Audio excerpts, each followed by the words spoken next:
Herring.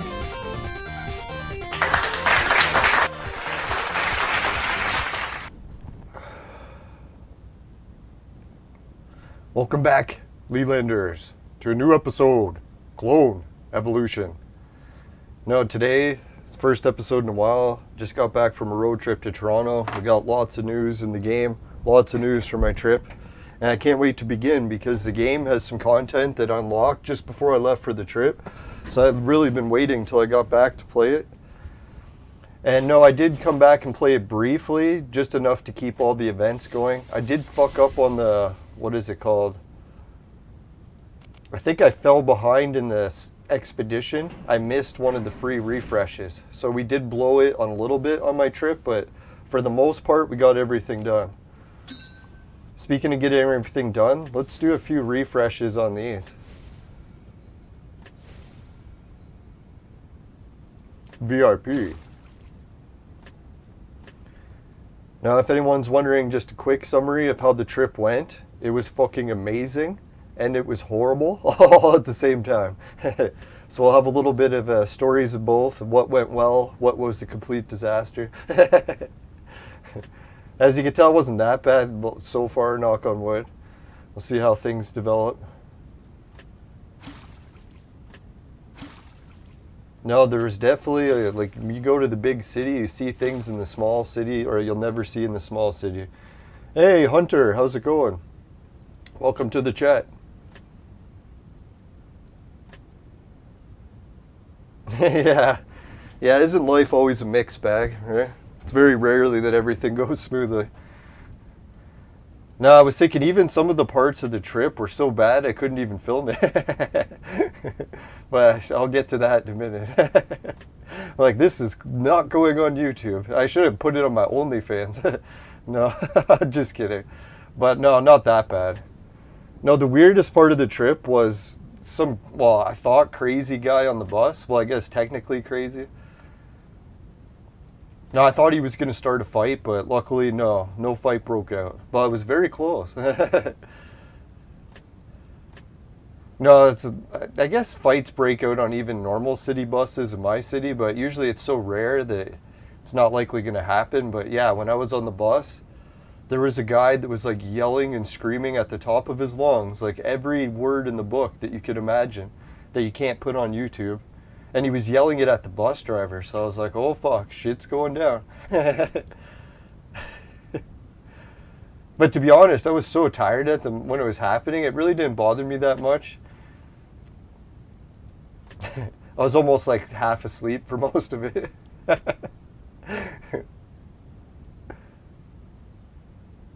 Oh, it's German time, 3 a.m. Holy shit, eh? What is it? Now I forget how to speak German. No, I know a little bit of German.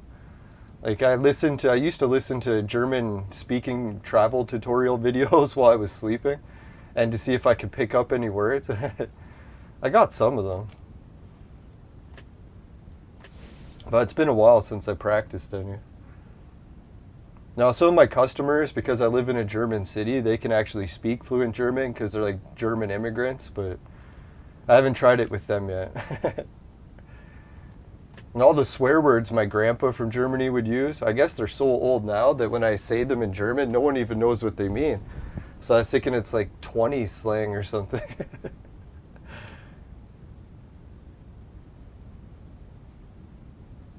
Oh yeah, some guy singing death metal. Yeah, that's very similar to what happened.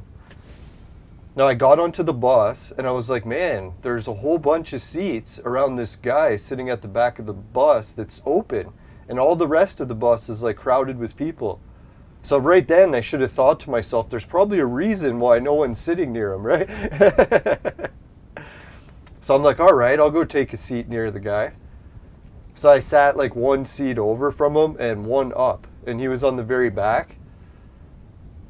And then, then it took like maybe 30 seconds after I sat down that I realized why no one was sitting there. No, what happened was the guy, at first I thought he was like heavily intoxicated or something, because he just started screaming and yelling at the top of his lungs, and he was swearing at the bus driver, like telling him to F off, calling him the C word. like calling him a fucking idiot and like just every worst possible insults you can imagine. He's yelling them all as loud as he can right at the driver, which I thought was really strange because in the back of my mind I remember just seeing the driver helping that guy onto the bus. So I was like, and even helping him like find a seat or whatever. So I was like, why was the bus driver helping this guy? And then all of a sudden the guy's like so mad. All right, let's try this battle. We just unlocked this one. So yeah, the bus driver gets off the bus, just sort of ignores the guy yelling at him and starts like helping other people get on the bus. And while the bus driver's doing that, the guy in the back still like yelling and screaming, telling him like off, like every word, fuck this guy, what's taking you so long, why don't you fucking hurry up? And like you could see everyone else sort of going like, oh God, right? What's gonna happen? And I had my camera with me and I was thinking, you know what? For some reason I could get a feeling that it wasn't a good time to turn on the camera. So anyways, the bus driver just continues doing his thing. Like he can't even hear the guy, but obviously he can because he's just a few steps away and he's yelling. And the guy who's doing all the yelling also isn't wearing a mask, which you're not allowed to ride the transit unless you wear the mask. So right there, it was like the bus driver let him on, even though he didn't have a mask. I'm like, something's going on here, right? And I didn't smell any booze. So I was like, unless he's like heavily intoxicated on chemical drugs, like maybe crack or opiates or whatever. So something you couldn't smell. So anyways, there was another girl that got onto the bus who was completely hammered, and she was actually laying on the ground, like passed out, almost looked like she was drooling. I don't know if it was vomit or what, but yeah, and then she was waiting for the bus, just like passed out on the ground. And you could see people are concerned because it was like winter, so it's like, fuck man, she's laying in the ice, right? It's like, that's not good. I was freezing just standing there. So anyways, the bus driver helped the drunk girl get up and get on the bus. And yeah, and she took a seat near the other guy that was a little bit wild, to say the least. So anyways, the wild guy starts yelling at the drunk girl, like, what's wrong with your, or no, what's wrong with the bus driver? Why doesn't he hurry up? And the drunk girl's like, yeah. It's pretty funny. It's like only in Toronto, man. Geez. Well, I guess not only in Toronto. It's just higher rates of it, I guess, because so many people. But anyways, even the drunk girl started to realize that something was wrong with the guy, and she stopped talking to him because she was like, holy fuck, man, something's really weird with this guy. And even though she was that hammered, she gathered it.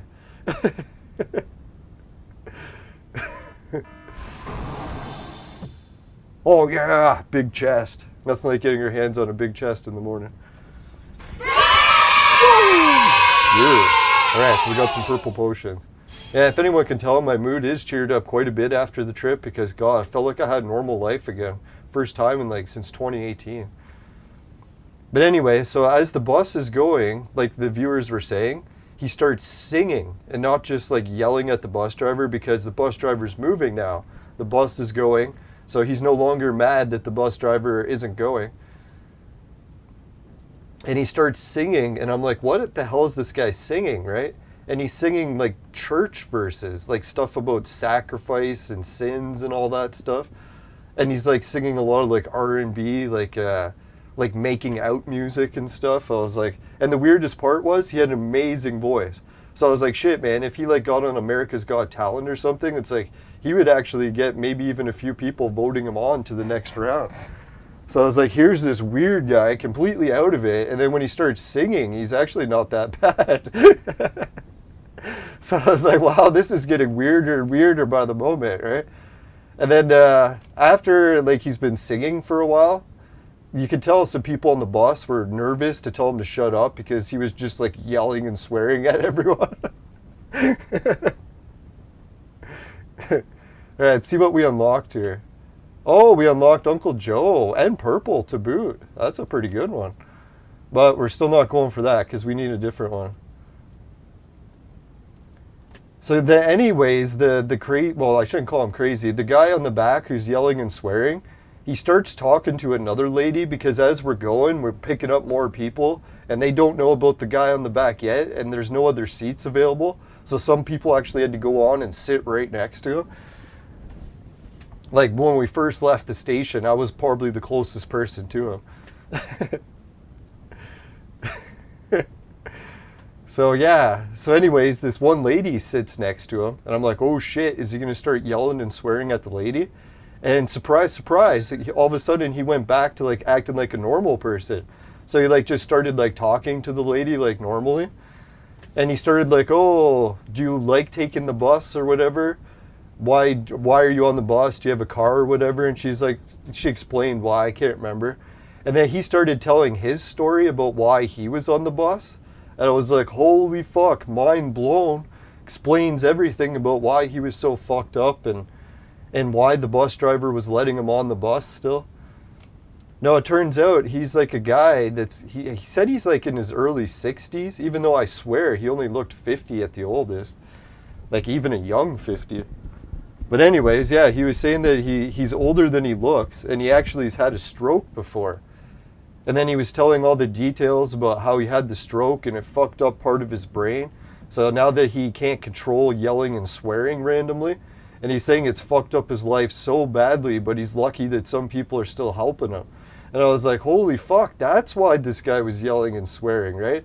I thought it was because he was a drunk or something. Unless he was just making it up to the lady, but he was actually talking civil at this point, so I was like, maybe it actually made some sense. No, he said after he had the stroke, his doctor said he was prone to seizures, so he wasn't able to drive anymore. So that's how he ended up on the bus. And he said, yeah, luckily the bus driver and stuff have been helping him because he said it's been a disaster. He said he can't even go out in public to eat in restaurants anymore. Because he said when he goes into a restaurant, if the server takes like a minute to go get his food, he'll start yelling and swearing at her like he was to the bus driver. And he said obviously in a restaurant, most people think he's a raging alcoholic. And then like, get this guy out of here, right? He's yelling every bad word you can imagine. Like shit I can't even say on YouTube. And screaming it, right? And he said he feels terrible because he's like, he knows the server's only taken like a minute. But he said he can't control the outburst. So it's like he can't even go out and eat in public. He said that his wife left him and his kids don't even speak to him. Well, I think he said some of his kids do, but some don't. Because, yeah, they think it's just too much to handle, like his yelling and swearing outbursts. Oh, yeah, and then he said he had the same job for 30 years in like a great factory, and they let him go after it too. Because they said it was too much for the other employees. Like, they couldn't handle him like yelling and swearing all of the shift. Yeah, and I was thinking because it's so offensive words. Like you think of the most trigger words that exist, he's yelling them all. So it's like, holy fuck, man. If you're prone to trigger words, it's like, yeah, you would totally be pissed off listening to this guy start yelling.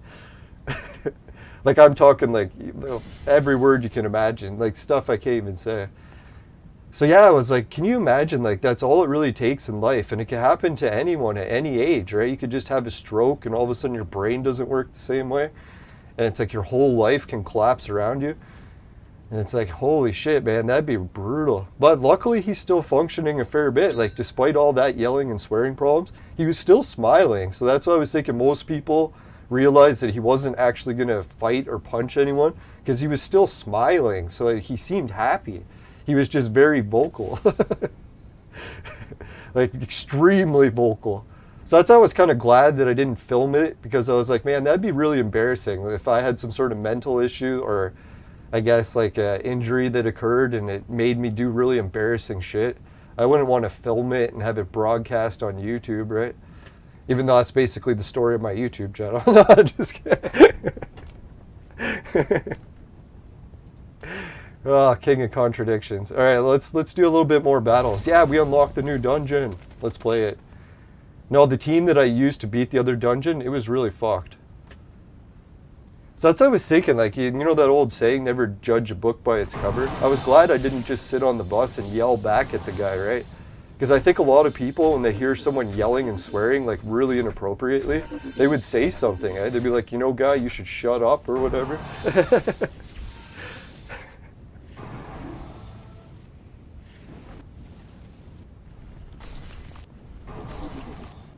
Holy shit, a guy that escaped the mental hospital. Yeah, that's fucked. You know, that's actually happened to a friend of mine. He escaped out of a mental hospital after he had a mental breakdown. He came over to smoke some weed, and the weed like triggered another manic episode. So he's like, oh fuck, and he just left and went back to the insane asylum. I felt so bad. I was like, I had no idea the weed would cause that. He said he wanted to smoke it. I should have realized. It's like when he said he just got out of an insane asylum. I was like, you know what, man? Maybe you should wait to do some drugs. Oh, I shouldn't laugh, but man, what crazy shit happens in our life. Right?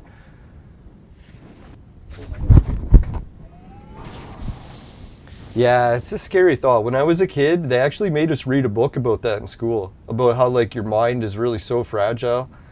It's like you really gotta be careful what you do in your life, because yeah, like even like post-traumatic stress events could trigger it. You could end up with damage that you can never recover from. Yeah, look at that, eh? The hero that I used to beat that last dungeon team was that weird guy, the other gold guy. Isn't that fucked that that worked? That's so weird. I can't believe that was what beat the dungeon. Remember I tried so many combinations, we couldn't beat it?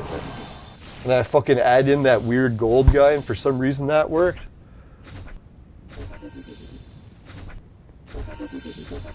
Yeah, that's the first time I realized that when people say that weed is dangerous, it's like, yeah, obviously for most people it isn't. But there is a small percentage of people, it seems, that, yeah, it can trigger weird episodes. Like, I've seen people have, like, full, like, what is it called, like, zombification, where if they smoke it, they can't move or communicate for, like, hours until they sober up. Sort of like, almost like a panic attack, like they're stuck and they can't move. It's like, that's really fucked, too. But, it's, yeah, still, it's very rare. Yeah, I seen it happen to one guy, too, in our high school. He got beat up in, like, a fight outside the school, and after that event occurred, he used to be a chronic smoker of weed, never had any problems with it, but all of a sudden he got beat up in a fight, and then after the fight, he couldn't smoke weed anymore, he'd get those panic attacks. I was like, well, that's fucked, eh? It seems like, yeah, something weird in your life can trigger some sort of event, and then you'll be fucked. Well, I don't know if that lasts forever. I think my one friend who said he got weed panic attacks eventually got over it. So hopefully it's not like one of those things that once it happens for life, but fuck yeah, man, that other guy was helping our team better.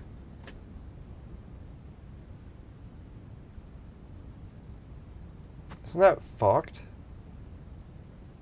Let's maybe try a healer.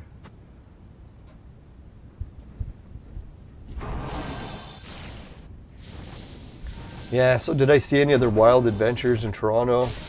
Yeah, a couple wild things. I'll save most of it for the video, because yeah, the other stuff I actually got on video, I don't want to spoil it.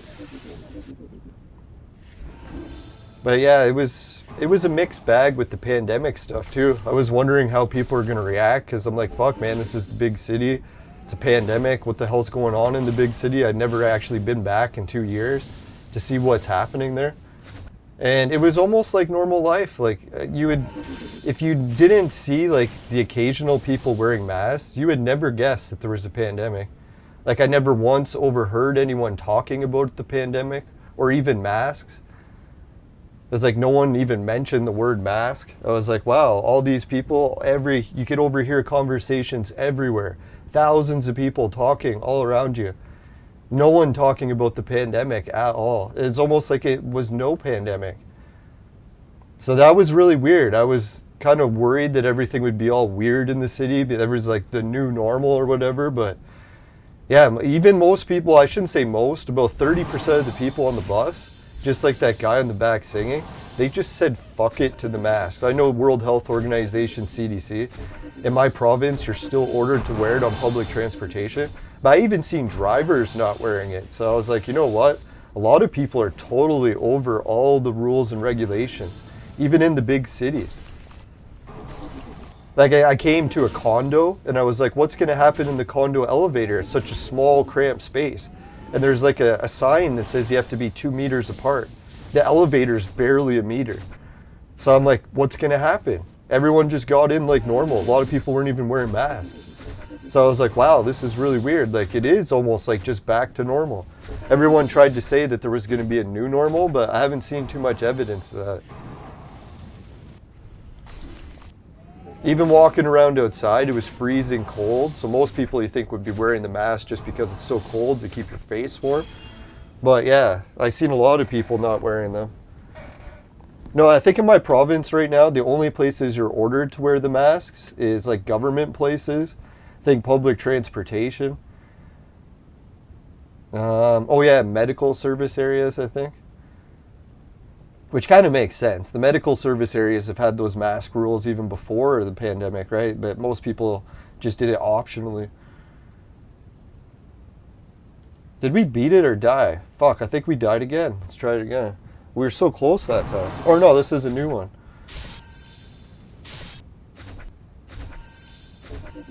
Oh yeah, fucking nightmare filming conditions. The main reason I went on the trip is because it was nice weather for like 2 weeks straight. So I'm like, fuck it, man, I'm booking a trip to Toronto, let's go, I can't wait. What do you know, the fucking day of the trip, fucking snow and ice and everything all over again. I was like, you son of a whore.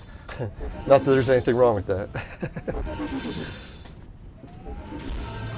So I was like, fuck man, all the filming I wanted to do just wasn't working out because A, I was risking breaking all my equipment that's fucking super expensive because of the cold weather. Can't use it outside. So I tried to use it outside sparingly, and when I did try using it outside, it just killed the batteries because it was like record cold. I don't know if anyone's been keeping track, but Canada, 2 years in a row, we broke the records for the coldest spring ever in recorded history. So I was like, holy shit, 2 years in a row, right? And they kept going on and on how it's so hot all the time. Like, well, then why the fuck is it we're breaking all the cold records? Like, dear God, it's like, if you're going to keep going on about how hot it is, can you at least wait till we're not breaking all the cold records and like freezing our asses off while we're literally listening to people saying how hot it is? The media is like, it's so hot, you need to pay more taxes. Well, I'd just like to confirm in the YouTube guidelines, they say now we're not allowed to disagree with, man-made global warming. So I have to say the reason it's so cold now is because of man-made global warming. I'm not allowed to say anything otherwise or risk getting my channel terminated. It almost feels like communist China some days, right? Although I think I had more freedom there. No, I'm just kidding.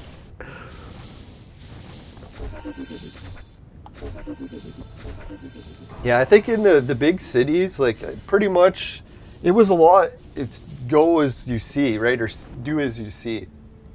Like, I noticed a lot of people were nervous to take their mask off, and it's sort of like dancing. Once you see someone go on stage and start dancing, then everyone starts doing it. So yeah, once one person started just taking their mask off, you noticed, you looked around and other people just started like ripping it off too.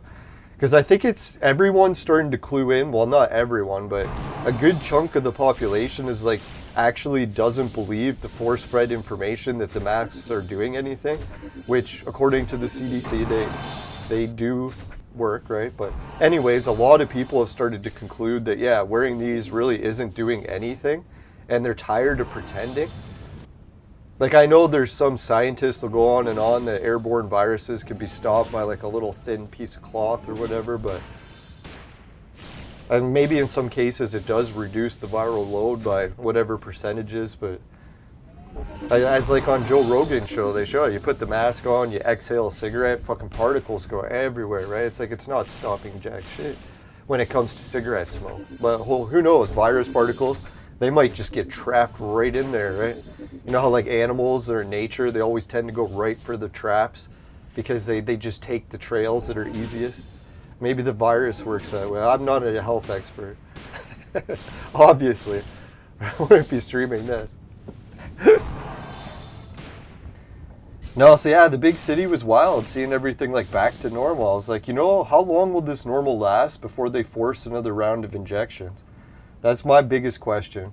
Not that there's anything wrong with forcing it. Maybe it is for the best. Because I don't know if anyone's keeping track, like in our country, Canada, especially my province, how the virus sort of went in rates. It was like the virus came out. Cases were, I forget, like low. Then they spiked a bit. Then they went way down to the point where the pandemic was almost over. Then we got the first round of forced injections. Then cases skyrocketed. And then as the first round of injections wore off, then all of a sudden they went back to what they were before they started the injections. And then what happened again? The next second round of injections, boom, cases skyrocketed off the charts again. But then after the injections wore off, boom, they went back to pre-injection levels. And it's funny too, because they keep talking about in the news, they're like, oh, cases are back, or cases are so low that it means this worked. I'm like, you mean it's so low that it's back to what it was before you used this? Not to make fun of it, I'm sure a lot of people get helped by that, and I'm glad it works for a lot of people. It's great. But it just seems so weird, right? Like, a lot of shit is not adding up. Holy fuck, we're at a sword god boss. This is intense. Now, some other things that I did in the city, my plan for the video and my travel vlog was to buy video games from people on Kijiji, like the local paper ad, and film the interactions and talk to other gamers that I meet out on the streets and be like, oh, thank you for selling me this. I love these games. How did you get them? Thank you. What made you decide to sell them and all this, right? So I wanted to do interviews and do a show like that. But guess what happened when I got out there? It was like fucking winter, like hurricane force conditions. Couldn't use the camera, so I was like, fuck, man. Really sucked. Now, what I really should have done is like, you know what? Let's just go inside somewhere and then do the transaction. Because doing the transaction outside in the camera, I should have thought about that in hindsight. So I was able to go and do the trip and get all the games and stuff, but I didn't get the interview part. And I was like, fuck, man, that was really the key part of the video I wanted, but maybe it's for the best that I needed to work in stages, and then I'll work my way up to doing that part in the video. Where now I've had practice going on the trips, getting the games in big cities, and now I'll have like better weather next time, and I'll be able to do the interview and not be as nervous. Because yeah, I was actually really nervous. I hadn't been out in public and like doing public stuff. Oh, we're on that advance. That's what's happening. That's why we were fighting Sword God. Dum-da-dum-dum. Yeah, so I'd been nervous. Like, I was like, I really hadn't been in public since 2018, August. So that was a wild experience going back out into the human society. It was wild. I was thinking, like, even if I got really sick after this trip and died, I was thinking, man, it would be worth it in a way, just because I knew I experienced normal life again, at least just for one weekend. I didn't have to live in fear the rest of my life. That was a really nice feeling. Especially seeing the hot babes' faces again. I don't know what it is, wearing the masks and stuff. Just not seeing beautiful women smile all the time, it just makes me depressed. I don't know, it's kind of, I guess, a weird thing to say, but it's just human interaction with other people, right? Something about it. That's why I always wonder about people that go off the grid and just live like solo existences. I don't know if I could handle that. It's like, obviously I don't have to go around flirting with every woman I see, but it is nice to see other people smile and stuff, right? Oh yeah, that's the other thing I really missed about the big cities, is just having random women coming up and flirting with you. I don't know what it is about smaller cities, but I guess women tend to keep more to themselves. But that whole Toronto atmosphere, it's like women are just so more aggressive. Like people coming up to me I've never met before and just starting conversations. I was like, whoa, this is weird.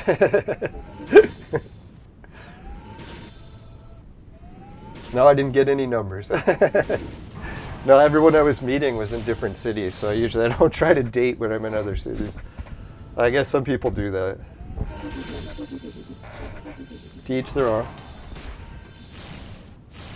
Now, I first noticed it when I went to bars in Toronto and I had women coming up to me buying me drinks. I was like, whoa, this is something you don't see happen in smaller cities. Hey, Gusto, how's it going? No, someone was telling me that the reason that happens more often in Toronto is not to make fun of it or anything, nothing wrong with it, but apparently the gay population in Toronto is a lot higher. So it's like most of the guys, well, I shouldn't say most, but a lot of the guys you meet or girls meet nightclubs turn out to be gay. So if they meet like a heterosexual man, it's like so rare in that big city that they're more aggressive to try to meet them because it's going to be slim pickings. So I don't mind it. It's kind of neat to go and experience that type of, not the gay part, but the women buying you drinks, I swear. No, part of the video I did actually go to my brother's condo and him and his boyfriend's condo in like Liberty Village, which I heard is part of the gay part of the city. So I went to it and checked it out. And some people were saying I should be worried that I'm going to get like raped or something in the gay part of the city. I'm like, don't worry, I don't think I look that good. Not that gay people would only rape attractive people, but I don't know. Or heterosexual, who knows, but yeah, there was like, I don't know, a lot of rainbow flags everywhere. I guess that's how you could tell it's more the gay part of town. But anyways, you see rainbow flags everywhere in regular parts of the city too, so I guess it wouldn't really stand out. No, it was definitely different. Like when I went to do the video game transaction, I couldn't tell the gender of the person I was dealing with because they didn't give me their name, it was just initials. If I had to guess, I was thinking maybe they were tranny, but I never asked. It's like, it didn't really matter to me if it was a guy or a girl or another gender, so. And they kind of did want to hang out after, which I was like, fuck man, I really wish the weather wasn't so bad. We could have got the camera going and did an interaction with this nice tranny person that I met in the gay district of Toronto selling video games or buying video games. I think that would have been a weird video. Well, maybe not weird, an interesting video for YouTube.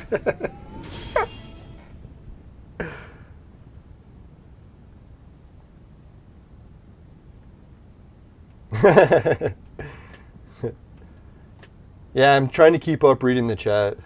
I don't know, today I'm actually so tired from being on the road. It's like I can barely even read. Oh, we made it to a boss.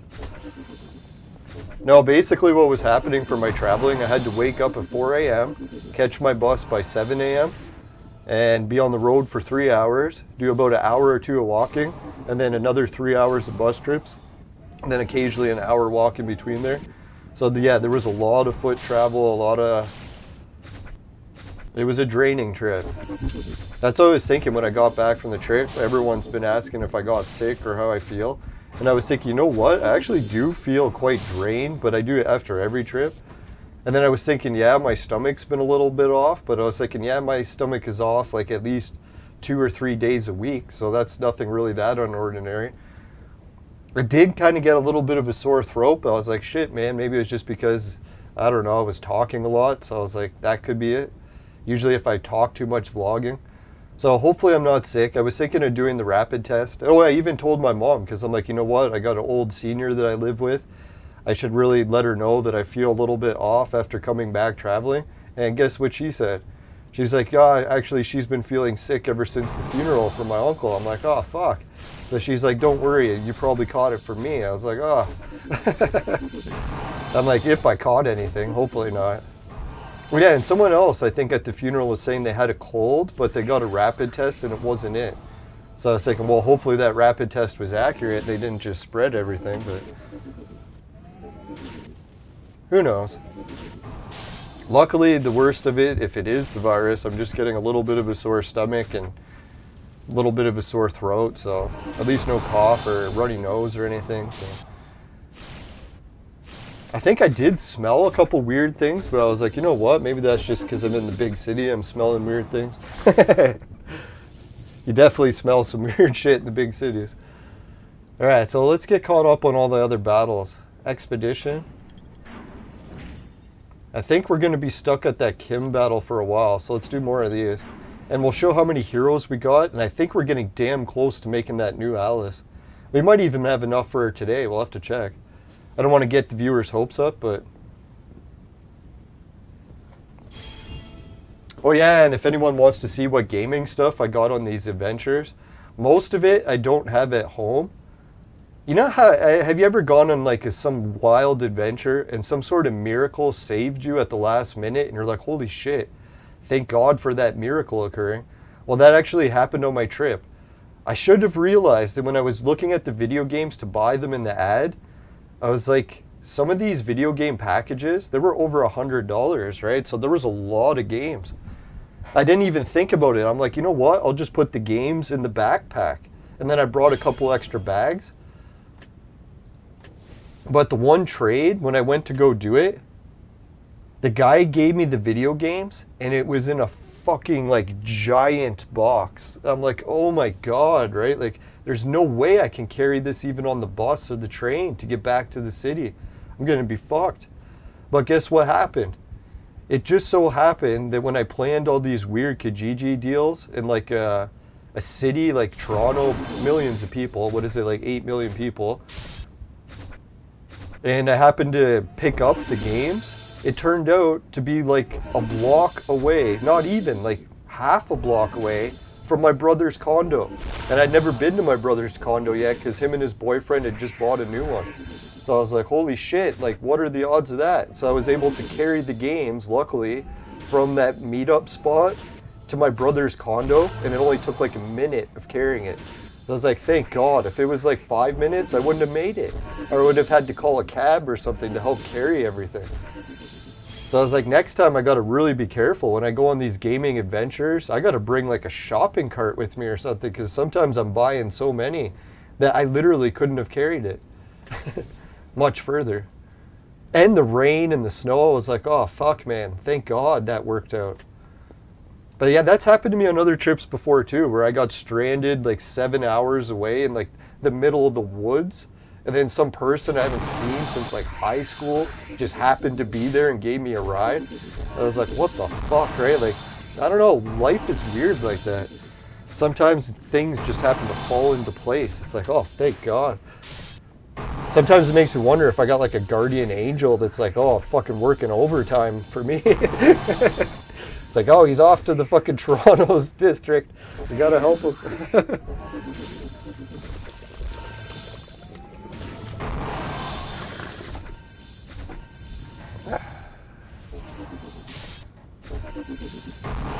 Oh, Spanish is your mother tongue. Oh yeah, that's right. I remember you in the chat before. I think you said that.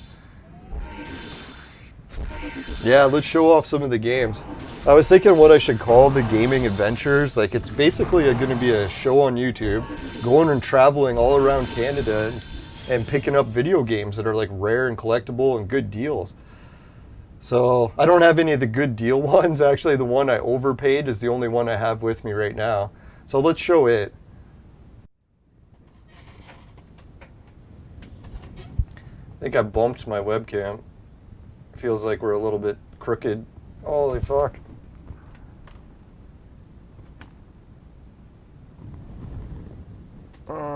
Yeah, I guess that's close enough. I'll try to fix it later. I was thinking we could call it the modern retro game adventures, because that's what I picked up on this trip.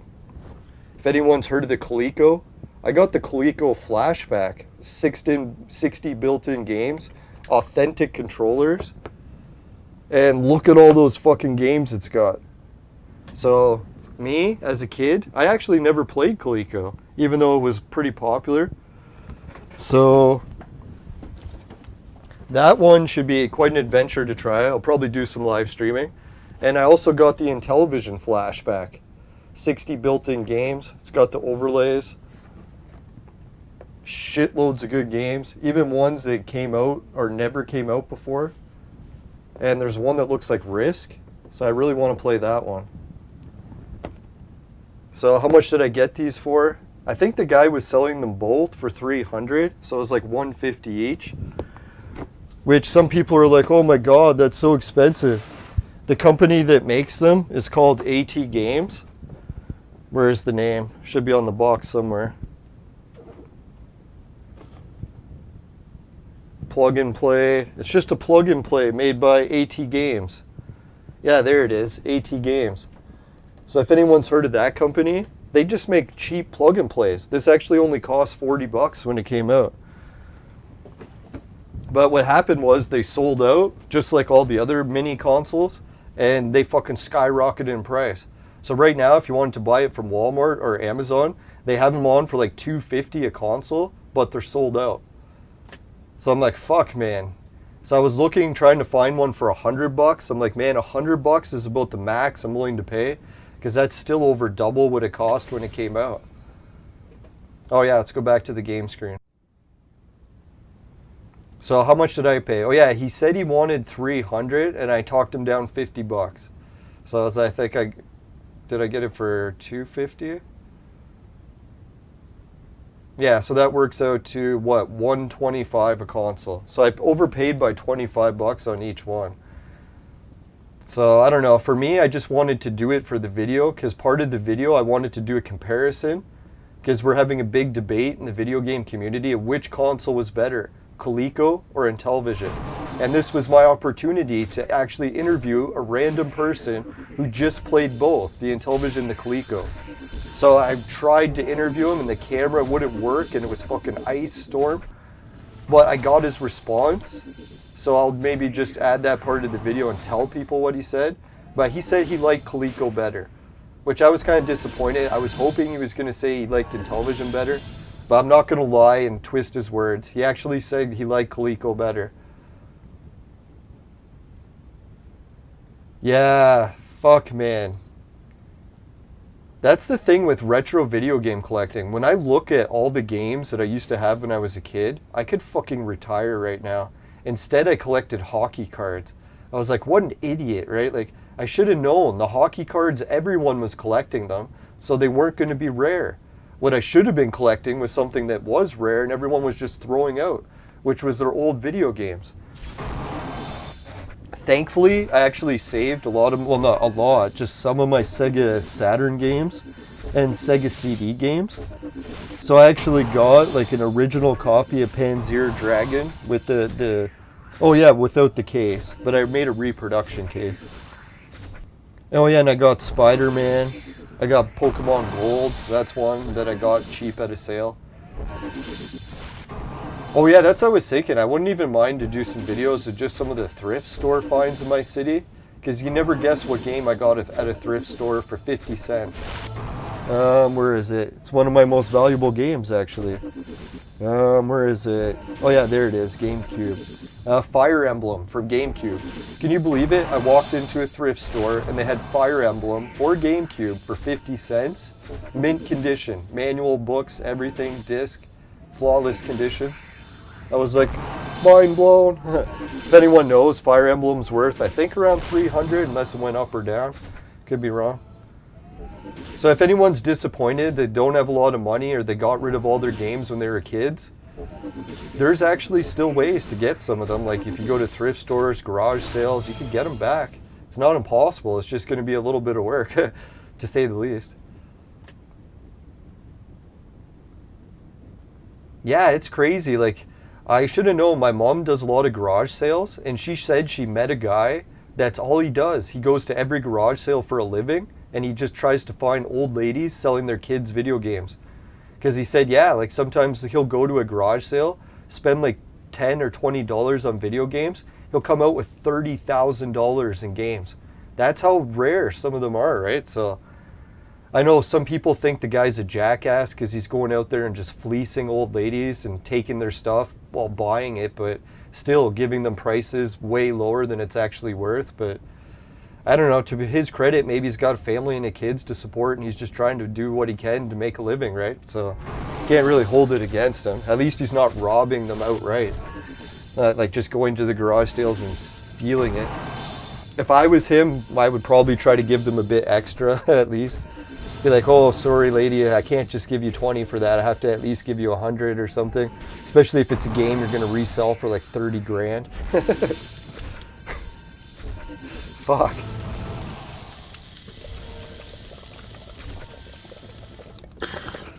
Know what my mom or other people I know into garage selling, well, one thing they like to do too, same thing, you go to a garage sale and you buy old ladies stuff, like sometimes, not to make fun of it, but old ladies will sell entire boxes of jewelry for like $1 that has like gold rings and shit, right?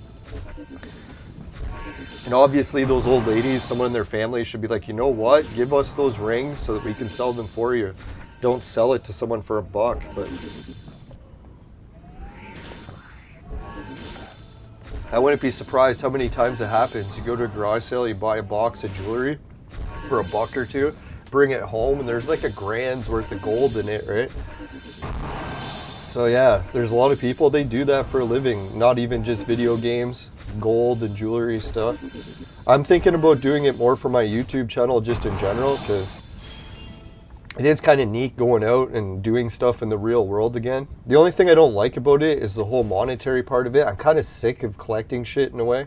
I'm almost thinking about like reselling my entire video game collection already, so I don't have to worry about insuring it or something. I can just sell it and go and travel and not worry about anything getting damaged while I'm gone. Holy fuck, man. There's no way we can beat this team. Anyone think we have a chance? Like, I get their levels are a bit lower, but look at the stars. We're fighting like 3-star everything. That's like a fucking possible. But let's try it. Yeah, I started buying retro video games from Japan, and I was fucking shocked at the condition. Let me go grab one off my shelf. Actually, I got some good news about that too.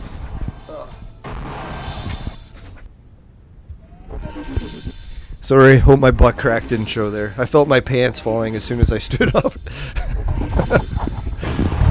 That'll be to the censored OnlyFans edition. Alright, so anyways, I got some retro video games from Japan. This one's Zelda 2, and it's a floppy disk. So if anyone's seen the original like NES in Japan, what do they call it, the Famicom or whatever, they actually had a disk drive that it sat on top of, sort of like the 32X sat on top.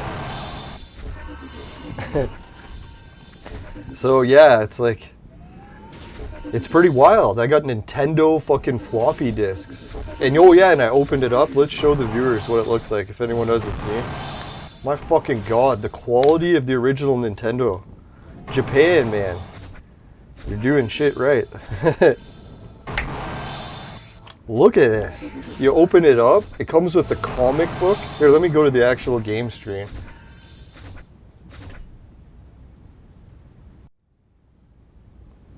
So you open it up, the fucking thing comes with a comic book inside of it, and then it also has got the floppy disk. I'll show the floppy disk. For me, I was kind of just found out recently that Nintendo even made floppy disks. So look at the date on this bad boy. Nintendo, 1987, floppy disk drive. And they said to save money, some of the games actually released with no protector. So you have to be super careful it doesn't touch anything. So Nintendo actually had super fragile products at some points. Trying to get it to focus. So yeah, that's the original Zelda, or Zelda 2 for floppy disk on the NES. Oh yeah, and check out the fucking comic book. The comic book they gave, it's like in mint condition.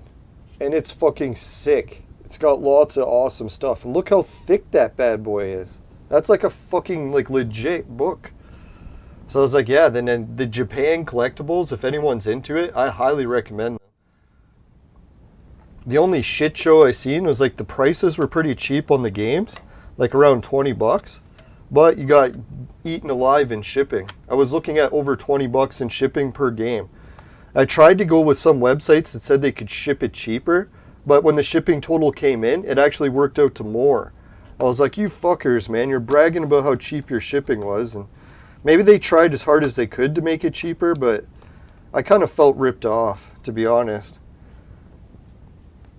Because, yeah, they were bragging. It was like, oh, it's going to be so cheap, so cheap. And then the bill comes, and it was like, holy fuck.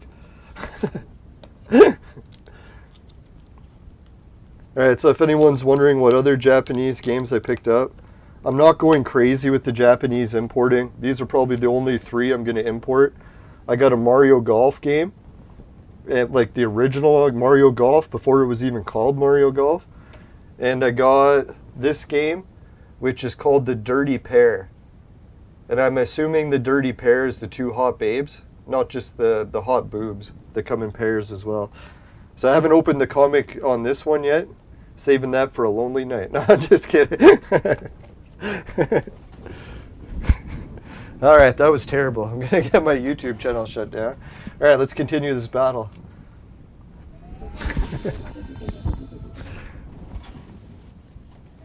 So yeah, that was, oh yeah, and the other wild collectibles I got on the Toronto trip, it wasn't just all modern retro. I actually got some retro. So we got 2 Intellivisions, like the original Intellivision. And one's in good shape, the other one not so much. So we're going to see if we can clean it, get it playing the games better. And we also got a fucking crap load of Intellivision games. And I mean, some of the games I got are worth like $100 each. So when the guy sold me a whole box of them, it's like, sure, I had to go all the way to Toronto to get it, but there's no way I was finding that deal in my city. I've been checking for years, never seen anything like it. And I was like, man, I had to go all the way to Toronto. But man, what deals. And I think in Toronto, to be weird about it, is there's so many people, but yet everyone's just not buying their shit. So it's like you got people in Toronto that have had rare stuff on sale for like months and they can't unload it. It's weird. I don't know what it is. Like maybe big city people are just spending all their monies on nightclubs and bars and restaurants. They don't go Kijiji shopping as much. I don't know. It's weird. Because you think there's that many more people that they'd be out there buying the deals. Or maybe it's because once you're in the big city, you're almost successful enough or at least busy enough that you don't have time for the newspaper shopping. That could be it. Yeah, because if you're like a lawyer or a doctor, then who the fuck is buying shit off Kijiji, right? You're living in like a $2 million condo. Are you really going to be going on the internet looking for deals? Probably not, right?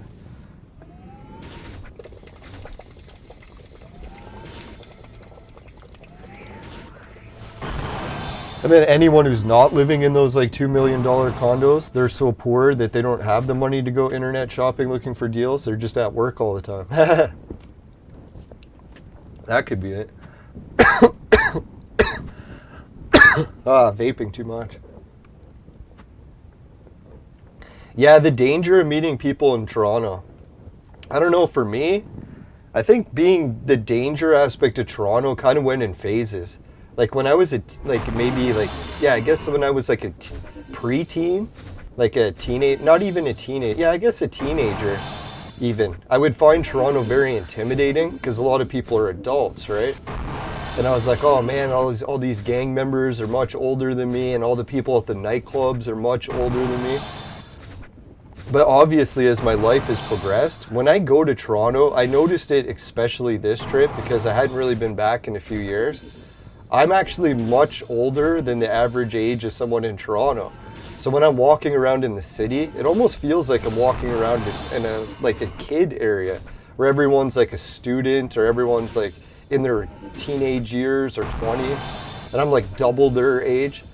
So I don't feel as intimidated going into like meeting people in public or nightclubs or even just generally on the street because I feel like I'm the more senior person around. Which is kind of a weird feeling because, I don't know, it kind of makes me sad in a way, but it's a stage in life. And there's benefits to it. I'm not as cowardly as I used to be.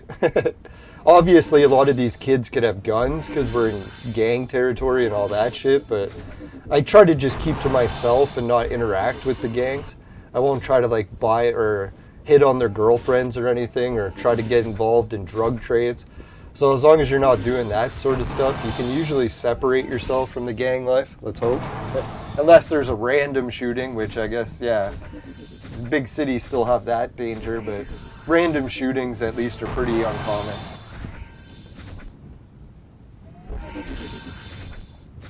Yeah, I haven't even heard of the Dell and Millard, but there is a lot of horror stories in Toronto, even just riding the bus.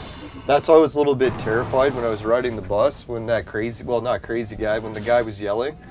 There was someone in Toronto, I don't even know if I can get into the details on YouTube, but he was riding the bus and he pulled out a knife and he stabbed someone to death who was sitting in front of him on the bus, just a random person.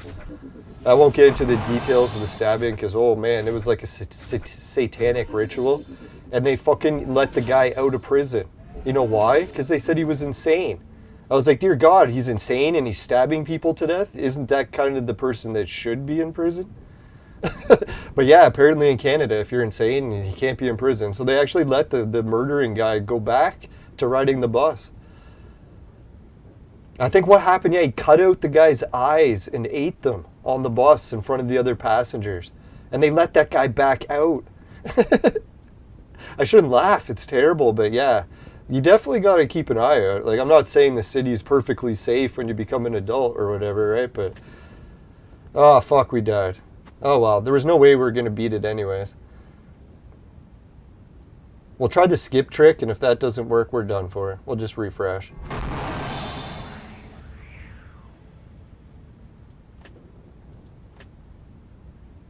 Oh, you grew up in Caracas. I think I've heard of that place for crime before. I can't remember. Sounds familiar. No, I've actually only been very limited in my knowledge of like other places and cultures until I started studying maps a few years ago. So at least I know my geography a little bit, and I'm starting to learn about it from watching YouTubers, how they do travel vlogs. So I'm starting to get to know like Spain a little bit. One of the girls that I used to have the hots for, she liked to travel in Spain a lot, so I saw a few of those videos. But I pretty much quit watching after seeing her hang out with her new boyfriend. I was like, I've seen enough. Yeah, I wish her the best, but what can you do? Life is not easy. Doesn't always work out like a fairy tale. I'm sure everyone knows that.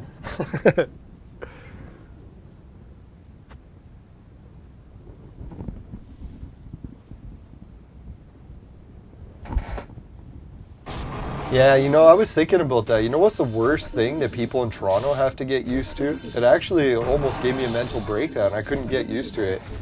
Is in Toronto, there's so many homeless people that some of them literally just sleep right on the sidewalk in the middle of intersections.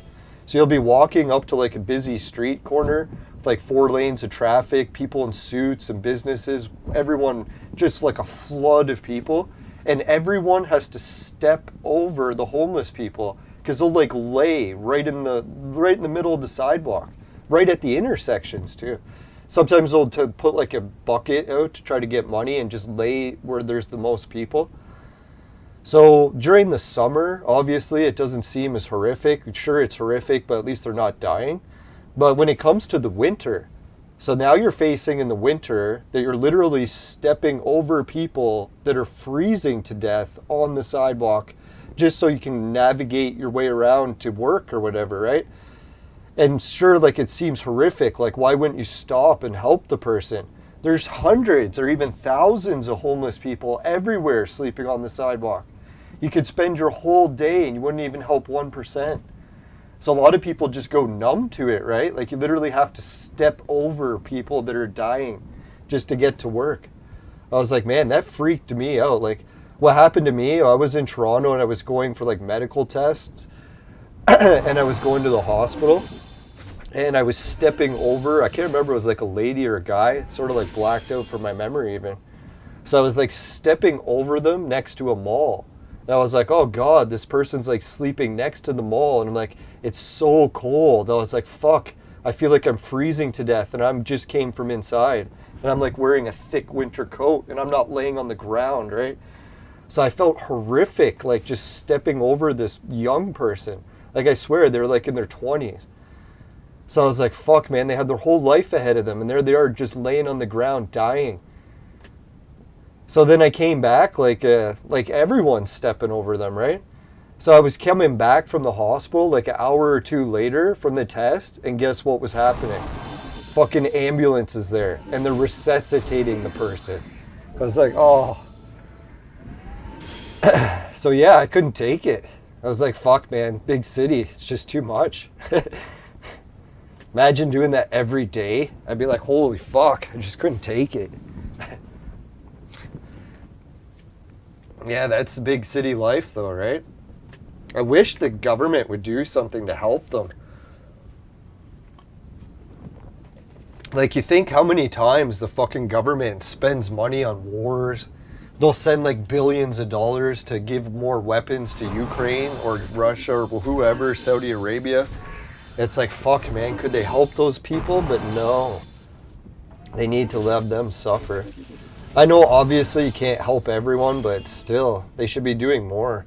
Especially with the amount of money they waste. It's fucking sickening. No, at least the last time I was in Toronto, I seen less homeless people, so I was thinking maybe with the pandemic, it actually did some good. I heard that they did actually start getting some homeless people rooms, because they're like, you know what?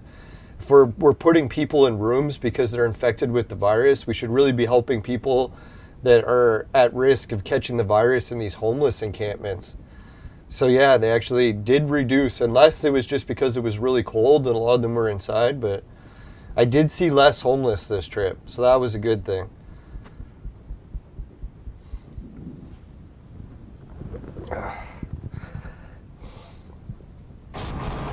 Yeah, Toronto's always an adventure. It's not all fun and games, that's for sure.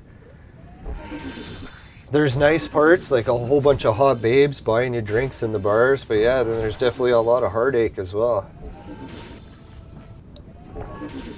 But who knows, like maybe I'll keep doing trips to Toronto. We'll see if how that rapid test goes, if I do one later. Maybe I can do another trip next weekend. I don't know, I'm already feeling better, so maybe it was just a bit of a feeling drained from traveling. Victory.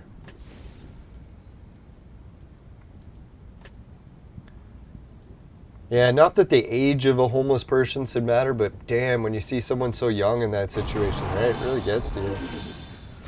Yeah. Hey, Steadfast is here. How's it going? Yeah, sorry to get so emotional there. I don't know. For me, I'm one of those people that if I get like injured, I can like crack my skull open. It doesn't really do anything to trigger tears. But dear God, emotions are the thing that gets me. So I don't know what it is. I just feel emotions stronger than most people do. Or at least they're able to contain it better.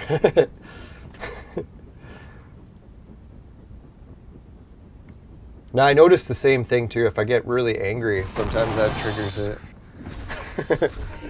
Pain, like physical, I can stub my toe and I usually laugh. Like, oh, fuck, more pain. Just as long as it's not emotional pain. Yeah.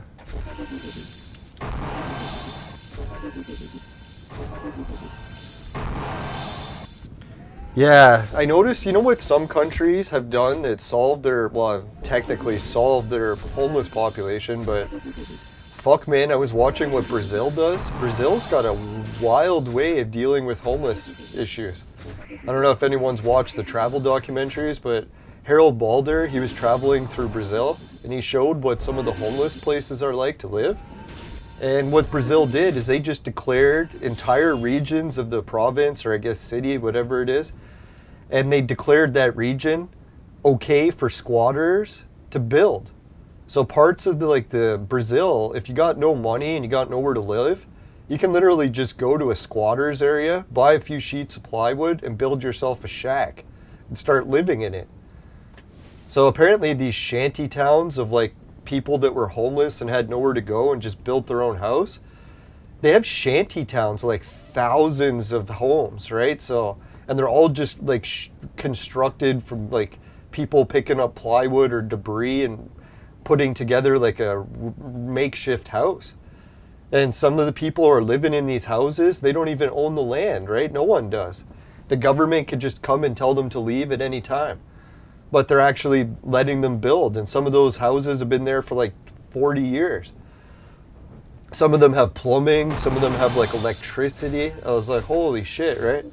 So that seems like a weird way to deal with the homeless population, just letting people build on like a random spot of land without any permits, without even owning the land. But damn, it's like when you go to Brazil, I don't know how many people you still see sleeping on the streets, but maybe it helped. The only thing is, obviously, there's shitloads of crime in those areas. Because, yeah, everyone's at high risk of robbing each other. So, yeah, you see bullet holes everywhere. But, yeah, I don't know. Would you rather live in, like, a shantytown village or, like, a tent on the side of the road, right? Like, it's a hard question. I don't know if there really is an answer.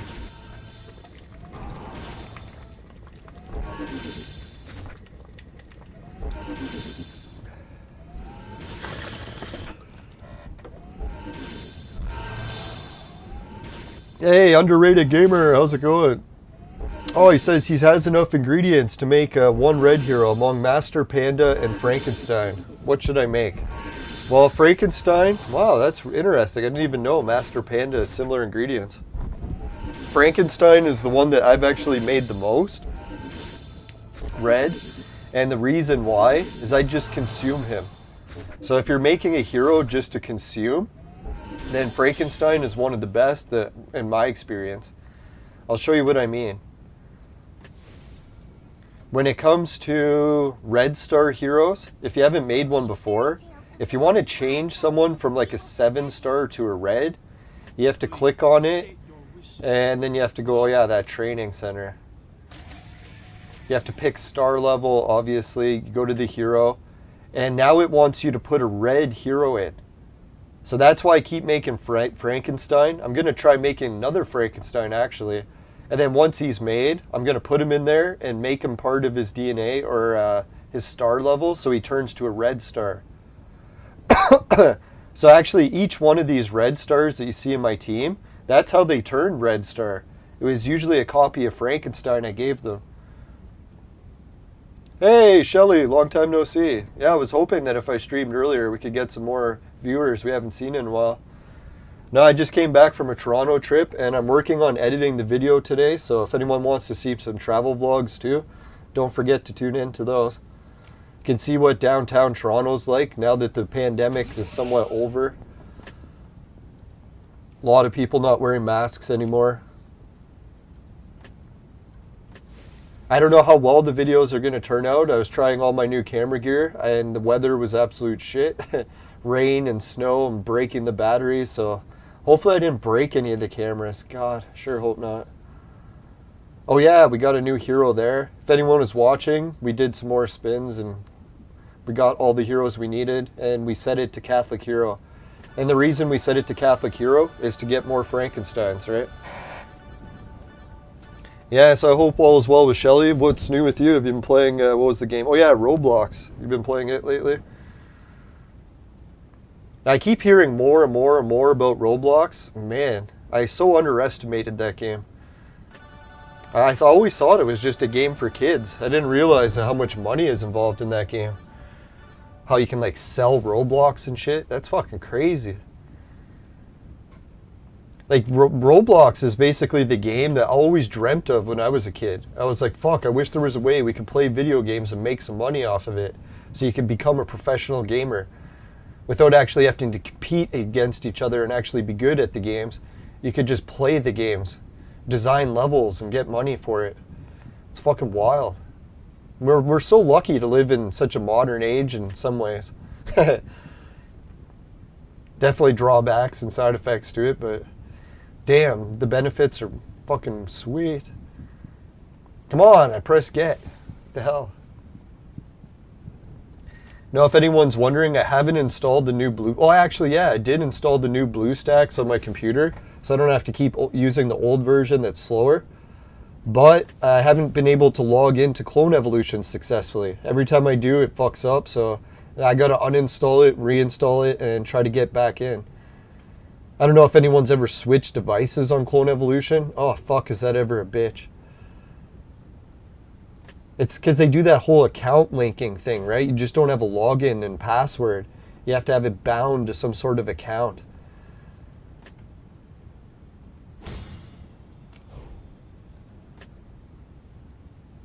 Yeah, underrated gamer. He's saying it's your first red. If it's your first red, it's not a bad start. I was thinking Master Panda. I'll have to check. Who the hell is Master Panda? Let's go check that. What symbol is Master Panda? Is it a fire one? Or no, it's probably a lightning, right? Baxter, no. Siren. No. Oh, is that Matt? No, that's Neza.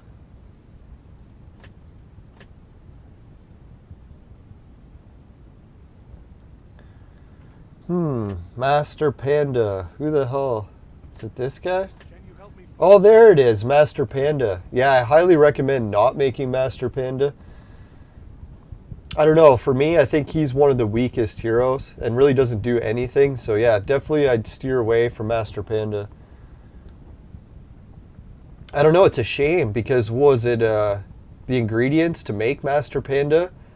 This one here, what is it? The glasses guy. I almost called him Four Eyes. Yeah, the glasses guy. He's one of the hardest ingredients to get, which you need a whole bunch of. So yeah, you definitely don't want to use him to make him. That's probably the worst mistake you could make. Yeah, so you're lucky you asked someone first. Yeah, because I think how many of these guys you need gold? I think it's probably around 30. So yeah, you need like a whole bunch, right? So definitely don't waste them on making him. Yeah, I would definitely just go with Frankenstein. Frankenstein's the easiest one to keep replacing the ingredients. That's why I kept making them. Yeah, because both of these, easy to get. Even he's easy to get. Yeah, so hopefully we help the viewers out. I know some people might disagree with that, but I highly doubt it. I think that's like 99% of people probably agree. Wasting Son of the Black Hole, not a good thing to do. Hey, Bloopers, how's it going? Yeah, if anyone wants to get a sneak preview of some of the travel vlogs that I just got back from filming, yeah, you can check. I put a sneak peek clip, one of the bus stations in Toronto. I went on the weekend and actually the bus station wasn't that busy. So maybe the pandemic actually has lowered the amount of people in crowded spaces. Although the mall parking lot was almost full, but for a weekend, really it should be to capacity.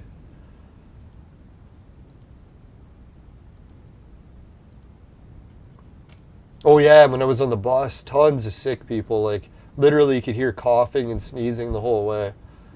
So yeah, I was a little bit concerned to be on the bus, but I knew that if I was around sick people and I didn't die, then it would help my anxiety. Because really, I've been watching the news so much, you almost hear someone cough or sneeze and you're like terrified for your life, right? So I kind of got to get over that. I know even though some people are saying it's good to be terrified of that, but I can't let it like cripple my life so that I never do anything. I still have to be able to function in society. So I got to try to get used to being around sick people and not freaking out.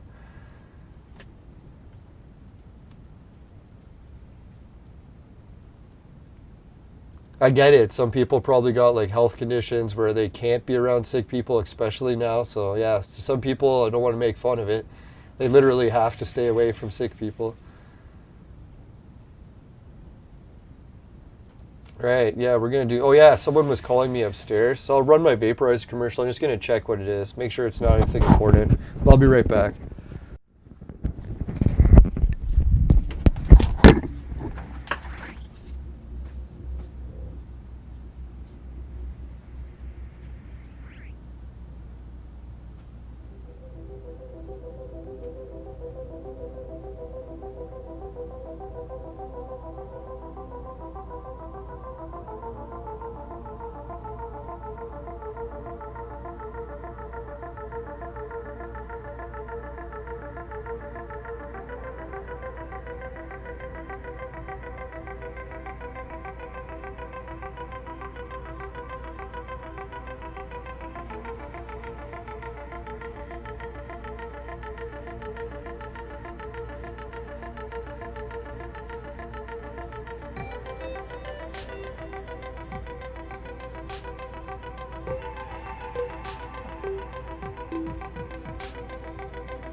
Alright, we were back. Ah, fucking man, it sucks. I think I am going to have to do a rapid test. It's like when I got up and walked upstairs, all of a sudden I had this weird cramp in my stomach. Could just be from the traveling. Maybe I ate something bad, but that's making me worry a little. But at least it's just a cramp and no other serious symptoms. Even my stomach digestion improved. It was pretty bad yesterday, but today it was almost back to normal. So who knows, maybe I picked up something at the funeral, because yeah, I was around a lot of people indoors. Shouldn't really say it was from the Toronto trip. Who knows if I did even catch anything, because My stomach is so messed that I usually don't even eat when I travel anywhere because I'm like, fuck, man, unless I'm near a washroom.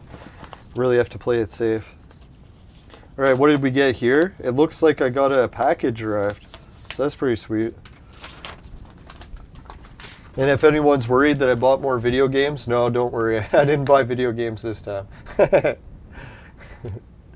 Now I'm trying to quit the game collecting to some degree because I did spend too much this month already. But I figured it was for the travel vlogging, so I was a little bit willing to splurge. At least it wasn't going to nothing. Alright, so what battles do I have left? Did I actually finish all the battles I needed to catch up? That'd be surprising. I think I still got some arenas. Yeah. So let's go into some regular battles while I do another unboxing so people can see what kind of stuff I ordered today. Or I ordered a few days ago. Well, maybe a week or two ago. This one came from the US. And this is, in a way, some exercise equipment. Try to make it sound better. No, it's not a sex toy, don't worry. Not another one.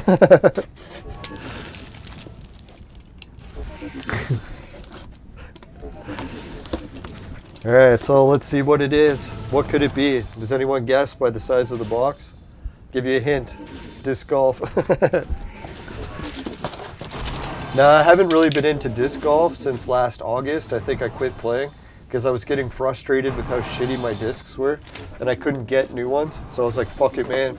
Quitting weed. I'm just going to stay home and clean for like, what was it, 3 months? And yeah, that's what I did. But anyway, so I got some new discs to start spring, and I got these ones pretty cheap. They're around like 10 bucks each, so not that bad. I kind of got hit with a bad import fee because they came from the States. Fuck, man, if anyone's ordered shit from the States lately, the fucking import fees just keep going up and up and up. I don't know, like I thought they were bad under Trump, but man, Biden's fucking import fees, a nightmare. Like I'm looking at ordering something that costs $30 and paying like $40 in import fees. So it's over double what I would have just paid normally. It's like, what the fuck kind of shit is that? Like, I really hope the government's like gonna turn shit around collecting this much money from us in fucking import fees. It reminds me of Brazil. That's how they combated like local manufacturing issues.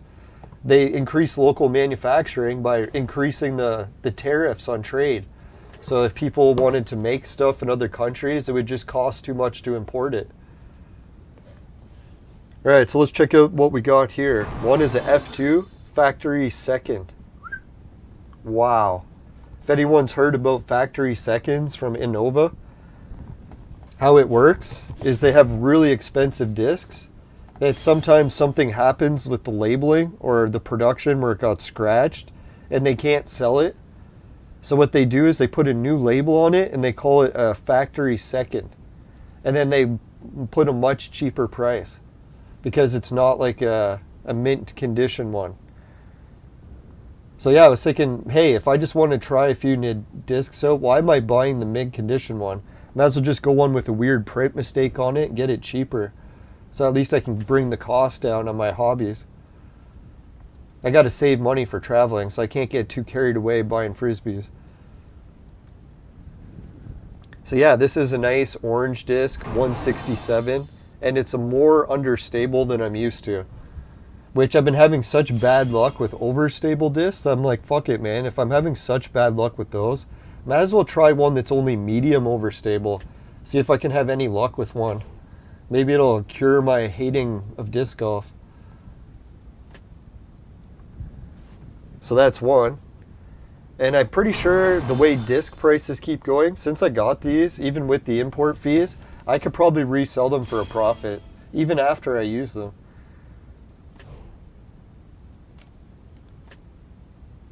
Especially if they go out of stock, so they have nowhere to get them. I could even double the price.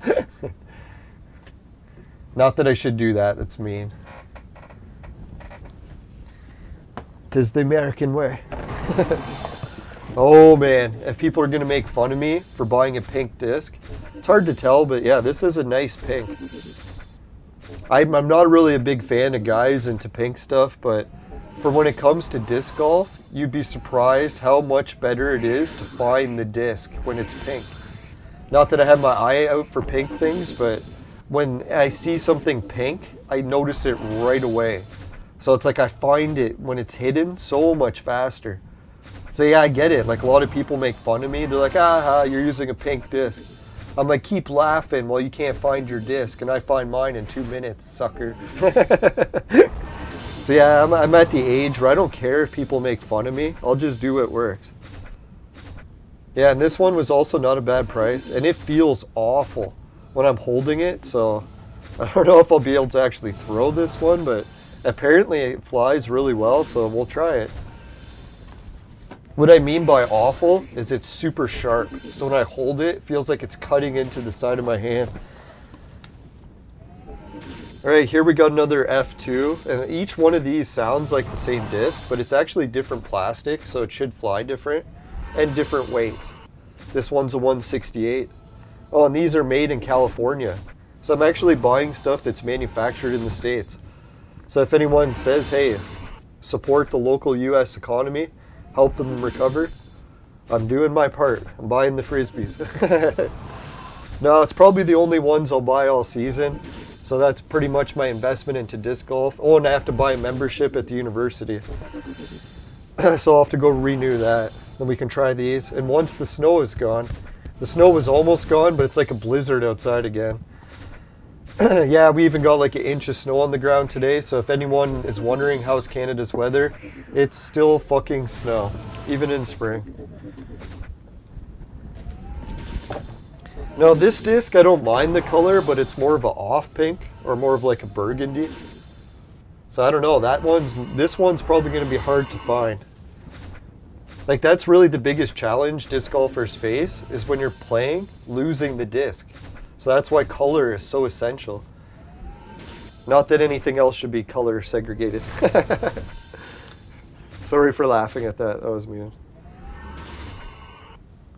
Alright, so yeah, I don't know, I think only one of these feels like a good disc, but I'll go try all three. I'll probably do a video to review them.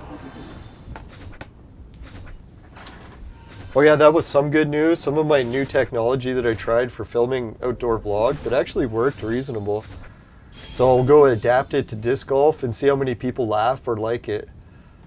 Maybe no one will even watch it, but yeah, the technology I'm going to use for disc golf is going to blow people away. The only problem I can think of is maybe using it will be too cumbersome and I won't be able to move around enough to actually play disc golf wearing it. We'll see. That might be the only hitch left. Yeah, so that's what the new videos we got. We got more Clone Evolution coming up. We got some Alice. We're going to try making her into a 3-star, hopefully next episode. I know today we're already running short on time and I'm losing my voice.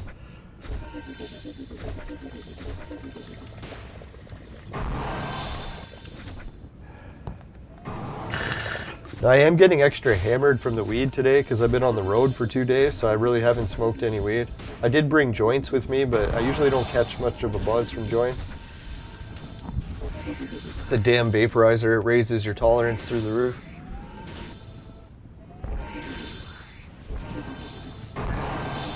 Hey, Ludo Ergo, how's it going? Holy fuck, man. Thanks everyone for tuning in. It almost feels like a weekend with how many people are here. Why isn't everyone at work? Or yeah, different time zones, that too.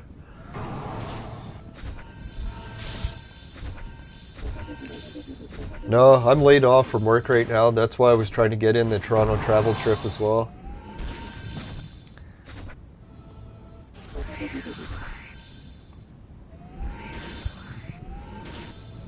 Yeah, so some of the other new video projects, I'll have to do the follow-up to the Royal Jelly Fast. If anyone's been wondering, I've managed to determine a reasonable amount of royal jelly that I eat that doesn't trigger the allergic reaction in me, so that I can still ingest it without getting the allergic reaction. But the catch is, yeah, it's a lot smaller. And the other nice thing is I adapted to the taste. If anyone's wondering, yeah, the taste of royal jelly is probably one of the worst things I've tasted in a while. But I eventually adapted to it, so I actually don't even mind the taste anymore. I think it was just because it was so dramatically different than I'd ever tasted before. that I was like, holy shit, it's so different that it's weird, right? But eventually I adapted to it. Yeah, and every time I take the royal jelly, all my infections start clearing up. Like, man, I've had this brutal eye infection I've taken drops for. I thought I can't shake it, but every once in a while, or every time I take the royal jelly, boom, it goes away. So I'm like, thank God. It's like I didn't even have to rub the royal jelly anywhere. So I just consumed it, and the infection in my eye goes away. And it's only a mild eye infection, like I just keep getting a little bit of eye crust more than normal, so trying to shake it permanently. Hopefully I can soon.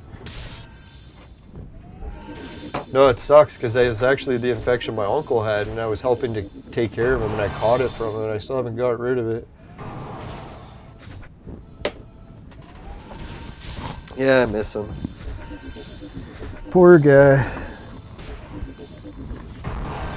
Alright, so I was thinking I'll have to do is I'm gonna go grab some more weed. Fuck, man, I went through all my weed.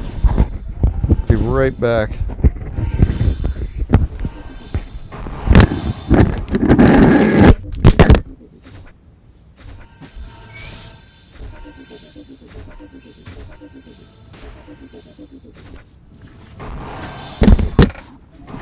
Shit, sorry, dropped the mic.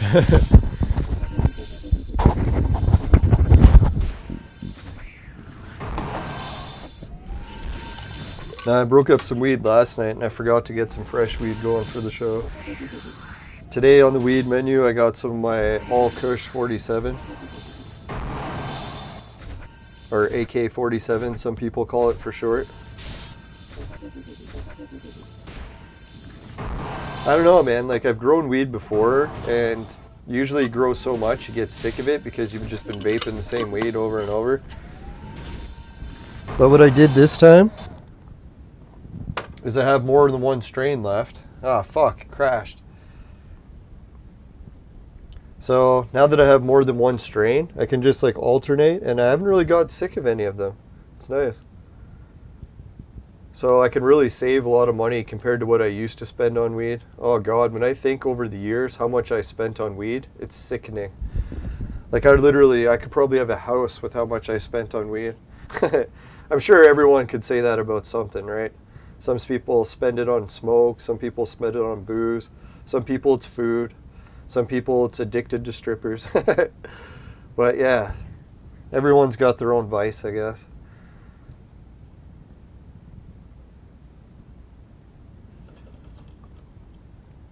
Ooh.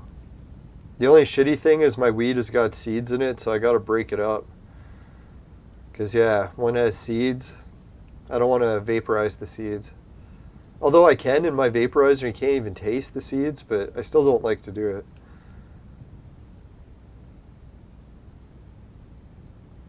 Yeah, try not to think of it.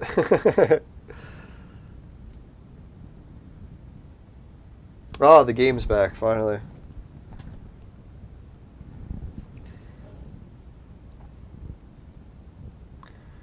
Alright, so let's see, where should we go for the next one? Oh yeah, we were still doing the arenas.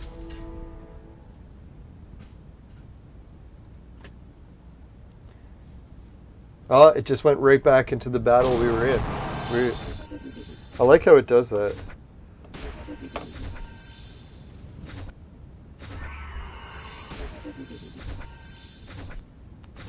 No, the other thing I like about meeting people in Toronto, people don't know, like in the city I live, it's like a medium-sized city. Well, it's growing bigger.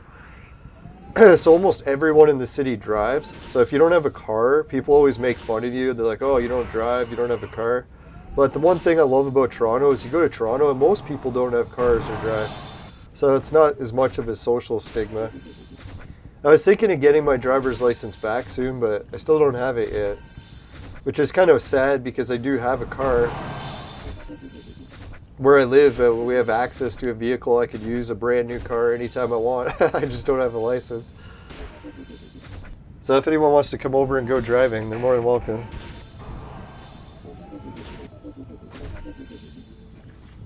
Now I think what it is, when you live in Toronto, it's just too expensive to have a car, and most people like literally have nowhere to park it. So yeah, it's not really an option for most people to have a car.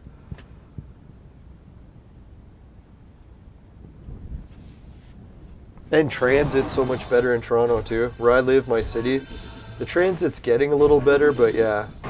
Unless I usually just bike everywhere because I'm faster than the public transit on a bike by a mile.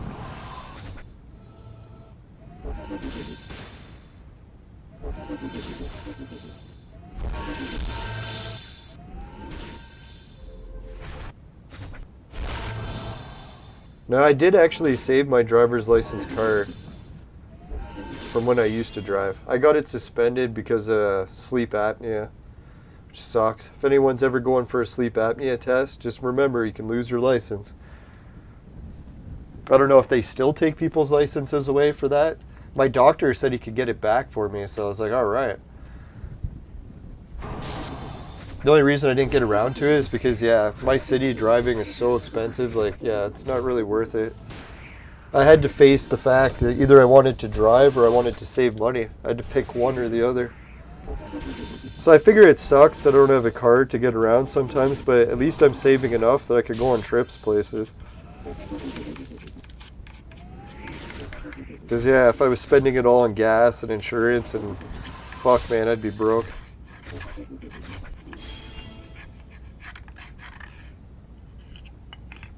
No, really not having a car is the way of the future in my city. They're designing it to stop people from driving, replacing all the roads with bike lanes, and literally taking away all the parking spots. So there'll actually be nowhere to park your vehicle.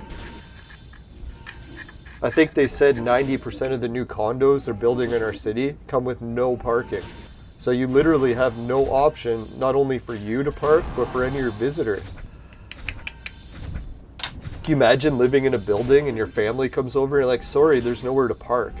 So it's like if you come over, you pretty much have to walk or take public transit.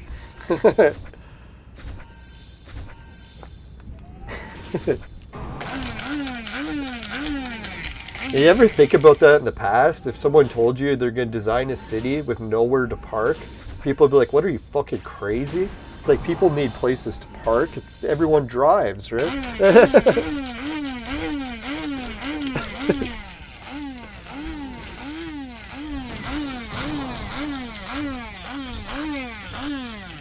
Oh, Steadfast has the Sour OG strain. Yeah, that's a good strain.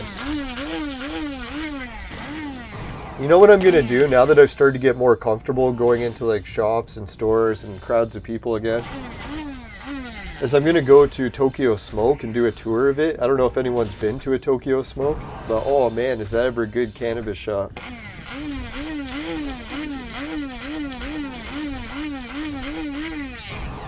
One of the things that I never liked about buying weed from the government online is you can't smell it before you buy it. And how good is the weed without knowing how it smells? Like that's really 90% of it.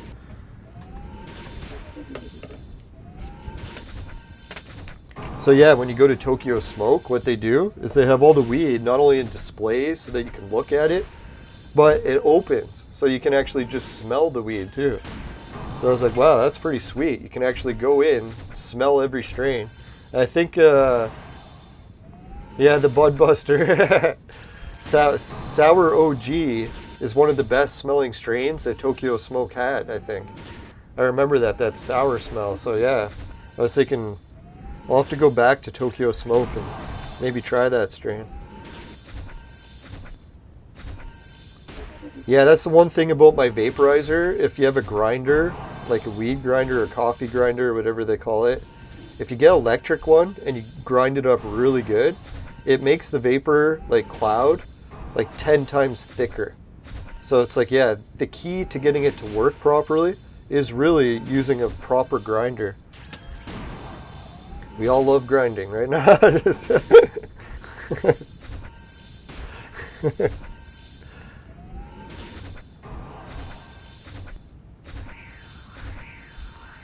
The only shitty thing I've noticed lately is this good weed I got is so resiny, it plugs the screen after every bowl.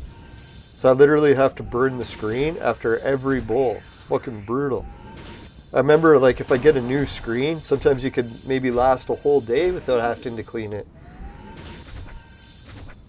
Or without having to burn it at least.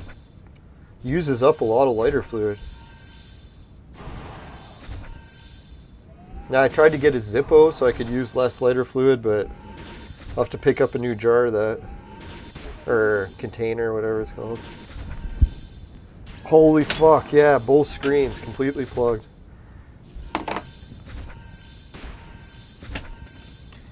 Yeah, so what happened with Clone Evolution while I was gone, I kept playing it, we kept collecting the Sunstar heroes.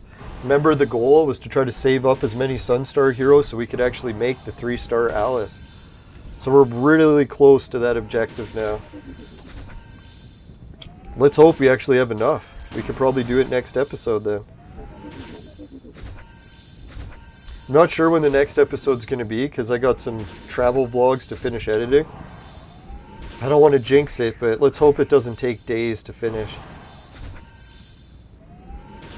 Sometimes when I get carried away video editing, it can literally take like weeks, like 40 hours a week working on it. And fuck man, that's too much time wasted. So hopefully I can get these videos in a more time sensitive or reasonable time amount.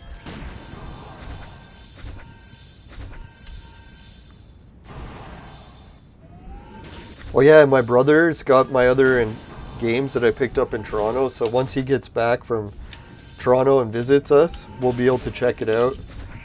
So if anyone's wondering when will we get to check out the old school in television, very shortly. Well, maybe within a month, let's hope. Now, I sometimes go like a few months without seeing my brother, but I'll try to keep reminding him. Next time he comes into town, just call me and I'll come and pick him up.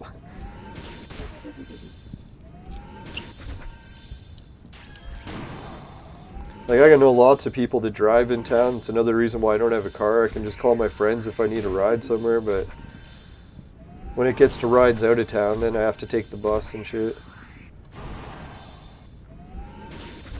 Oh yeah, on the trip, I got to take, what was it, the bus a few times and the train. And one of the trains I took was on, what would they call that? More east of Toronto. And I hadn't been to that part, so I got to see some of the lake and stuff. It looked really nice. If anyone wants a scenic tour ride, I recommend going east of Toronto. What was it called? To Ajax. Yeah, it was a very scenic train ride. I hopefully got some of the footage to turn out.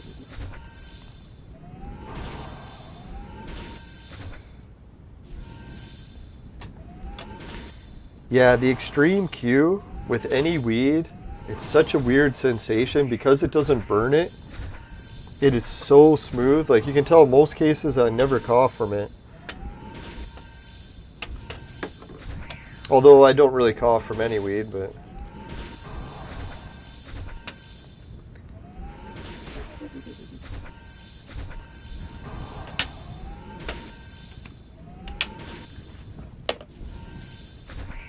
Now the only weed that really made me cough bad was dab rigs. I don't know if anyone's tried a dab rig before, but holy fuck, man. It was so harsh. It was like inhaling fire. I was like, dear God, well, how are people doing this? I don't know, some people must be able to just take the coughing, but man, that's too much coughing for me. I couldn't do dab rigs. Well, I have to admit they were pretty strong, but still not as strong as the Extreme Q. Extreme Q is at least double the strength. Even dabbing concentrates, like really, if you do a regular bowl of weed in the Extreme Q, it's way stronger. I think it's because it doesn't burn away so much of the THC, so you're not wasting 80% of it.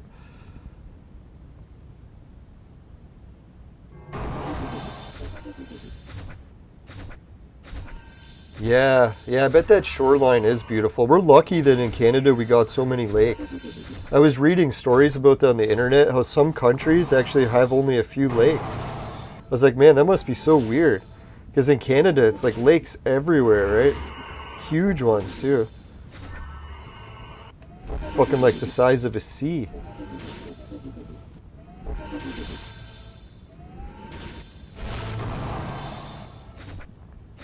Yeah, Barrie. I don't know if anyone's ever been to Barrie before, but that's a nice part of Ontario too. What is it, Lake Simcoe? I remember I stopped at a layover once when I was traveling up north, and I stopped in Barrie. Oh man, I enjoyed the layover there. No, that's when I got offered the job by the, what was it, not the Mennonites, the Mormons. The Mormons tried to hire me to work as one of their preachers. I thought that was a little bit awkward. But they were super nice. Like, I could see why people like Mormons, man.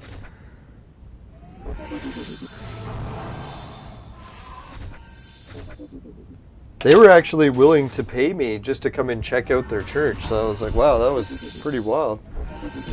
They built a new church in my city.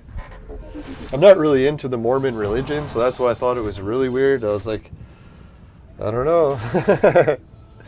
I should have did it once just for a YouTube video. Be like, you know what? I'm going to take a job teaching at a Mormon church. Put it on YouTube. Well, we're talking about the golden tablets and stuff. Not to make fun of it. I guess there could be something to it. I know South Park makes a lot of fun of it.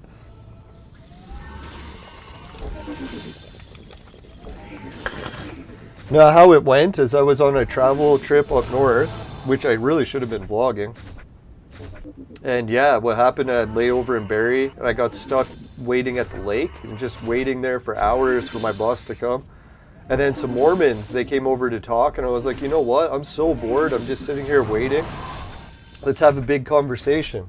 So after the conversation, yeah, they offered me a job. That was pretty funny.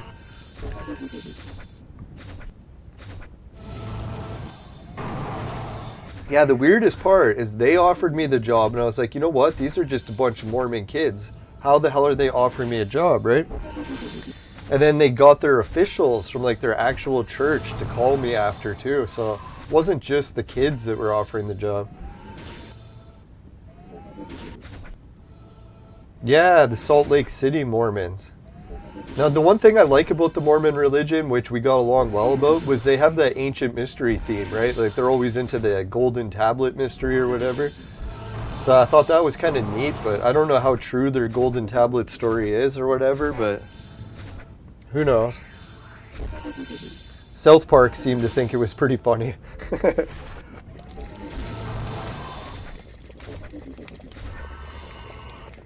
Now, when they heard that I was exploring ancient mysteries up north, they're like, God, we got to get you to speak at our church. I was like, what?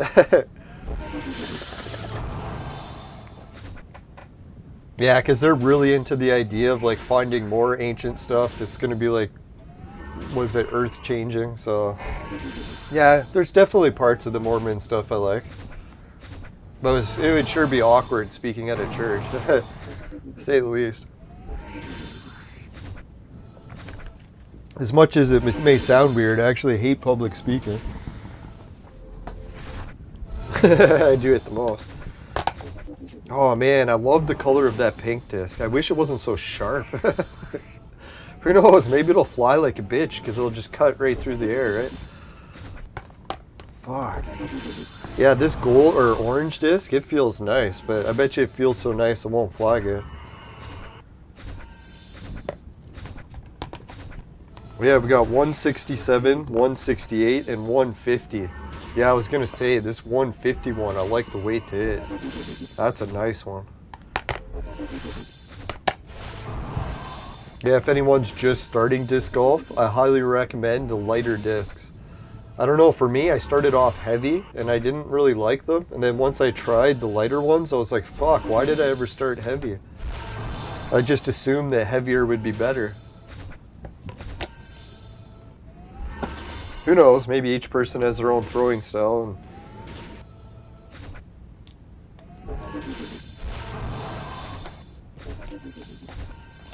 Yeah, so I got all factory seconds. That's hilarious.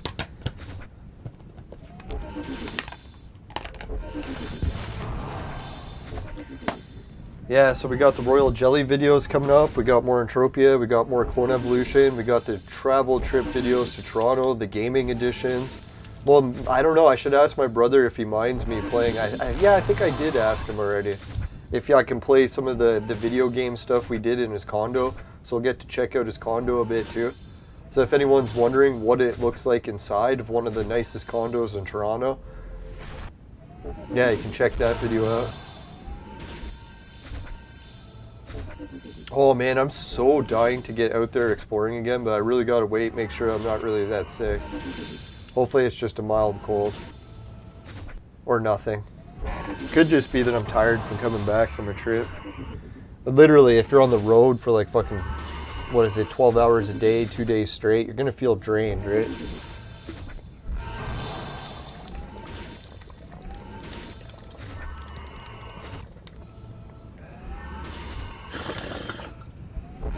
No, at one part of the trip, I legitimately felt like a vlogger. I was like, holy shit, like I'm doing all this vlogging stuff and like people are like walking around casually and it's like, it's actually working. I was like, wow. It almost felt natural at one point. I was like, finally. If anyone's trying to get into travel vlogging, it definitely feels awkward the first few times. But then as you do it enough, eventually just like doing a podcast or whatever, it just starts to feel more normal, where it's not out of the ordinary anymore, and now it's way easier to do. It might not turn out as good still, but at least it's not as awkward feeling. Because I know the first time I was ever travel vlogging in a big city like Toronto, every time I took out the camera and I decided to start talking, it just seemed so weird, right? Like that everyone was going to start staring at you. But I think there's so many travel vloggers already in big cities that it doesn't look that unnormal to people, so people really don't stare at you when you're vlogging. And you can just sort of pretend you're talking to another person, but that person happens to be a camera. So it's not that difficult. Well, arguably to get it successful would be difficult, but to actually do it, that part isn't that hard. Once you practice it a lot. Oh yeah, and the camera gear, God, I've never loved using a camera more. I've actually fallen in love with a camera, which is weird because like every other time I've been using cameras, I've never really liked how it turned out. So it's weird that I finally found the camera that I like. And I tried maybe like 30 cameras. So I'm so glad I don't have to keep going and buying new cameras to keep trying a new one. If anyone wonders which camera I settled on, it's called the 1X. I even got the 1X2, like the better one apparently, but I still like the 1X. It's just lighter, it works better. It's a lot easier to carry when you're traveling.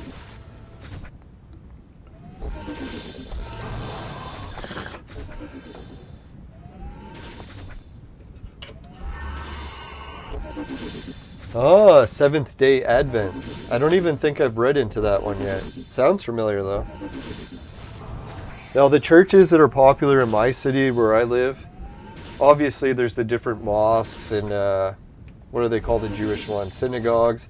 But then there's what is it? Roman Catholic. The Polish version of Roman Catholic's big. The Ukrainian Orthodox Church is very big here. Lutheran Church is very big. Forget, what are the different black churches called? Those ones are really big. Yeah, even the Chinese community has different Catholic churches around the city. No, it's weird how many cultures come from other parts of the world and then they have their own version of Christianity that they practice here. So they'll have like their own church and stuff. It's kind of neat. Obviously other people can go, but still like mostly different cultures sort of segregate their own churches. Self-segregation.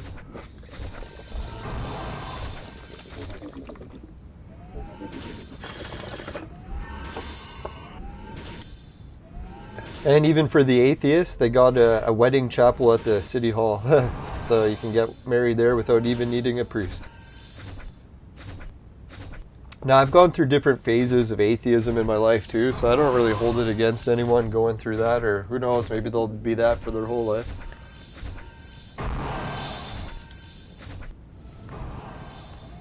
Yeah, I found religion can be quite strict. I don't know, I guess I was somewhat fortunate that I had like a less strict upbringing. And the only thing I find is if you live in an upbringing that's very loose and not strict, you sort of crave more structure as you get older.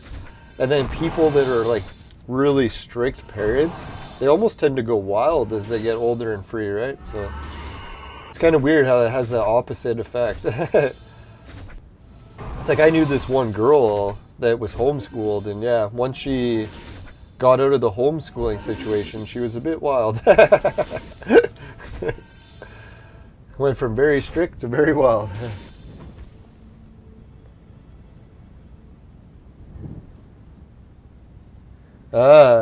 Vegetarianism.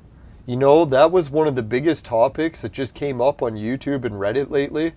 Sadly, one of the biggest YouTubers, like for like long-time YouTubers promoting veganism, sadly she died. And she was like, some people said it was something else, but she was talking about how she was doing this really long fast where she was just trying to stop eating. And then people like, dear God, it's like you really got to eat something at some point. And then she died. So anyways, yeah, people are like really worried about the vegan community and vegetarianism on YouTube. Oh yeah, and that's what happened. The most popular couple, like, you know, like there's different YouTube personalities. There was a personality for the vegan community that was like a really popular couple. I think they called them That Vegan Couple or something. And they just made a fortune off like promoting veganism, right? Like some people are saying like they were probably super rich from how much they made from it. Who knows? Maybe they never did. I shouldn't put words in their mouth, but so anyways, as they were kept promoting veganism, I don't want to make fun of it, but you could tell that they were actually going vegan for that long because they were like forcing it on each other. And, like it was the basis of their relationship is that they were that vegan couple. So anyways, they were doing the veganism, doing it to the point where it almost reached like they looked like they were like concentration camp victims. Not to make fun of it, but dear God, man, I don't look very healthy. I'm not trying to say I look healthy, but I thought they looked like they were dying, right? So I was like, holy shit, how much longer can they keep the veganism going, right? And all of a sudden, they've just dropped off the face of the earth. They just stopped all their podcasting. They haven't responded to anyone on social media for like almost a year. So like, holy shit, that was like one of the most popular vegan couples on YouTube. And they're gone. And now one of the longest other vegan YouTubers, she died from fasting. So the YouTube veganism community, not to make fun of it, because I try veganism sometimes. I can only get it to work for like 4 days now, but then I start feeling like shit. But yeah, there's some hardcore changes happening on YouTube with veganism, and it's just basically the YouTubers that were promoting it as long as they could, eventually their bodies broke down. Now who knows, maybe it's unrelated things, because you know everyone ages, right? It's not like a vegan's going to live forever. Who knows, maybe they really did live longer than they would have if they would have ate meat. I'm open to the idea of seeing anyone's proof. If they have proof that they can eat just like a magic bean and live forever, I'm willing to try it. Maybe not for a long time, but magic beans.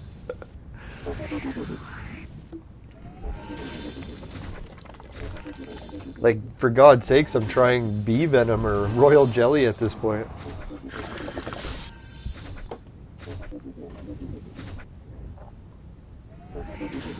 Yeah, that's actually, as much as I made fun of the veganism and the vegetarianism, when I tried the extreme meat diet, like the carnivore diet, I actually felt even worse. Where I was like, oh fuck man, I'm filling up with cholesterol, starting to get bloody diarrhea. It's like, man, this is not good. So I ended up having to stop eating just meat. And then yeah, definitely try a more balanced diet. So I tried all three, balanced diet, carnivore, and veganism. And I have to say, the one that worked the best overall for me, not to offer dietary advice, was mostly plants and a little bit of meat. I wish it was more meat, like I could say that I could eat like 90% meat and just a little plants, but it doesn't seem to work that way. It's like, sadly, I have to eat mostly plants and just a little bit of meat. Fuck. I was hoping I could really just eat bacon. That'd be sweet. That'd be the ultimate life, if you could just eat bacon, like drink bacon grease for drinks, eat bacon every meal. And people wonder why I turned out as such a pig. You are what you eat. No, we used to eat a lot of bacon because it was cheap. And as long as you could get cheap meat, we were eating lots of it.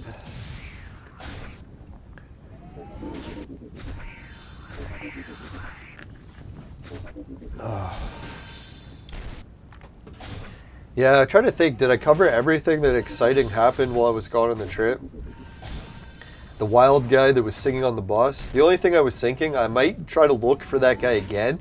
If I see him on the bus again where he's yelling and swearing like that, I won't make fun of him, but what I'll do is I'll record it and be like, you know what, man?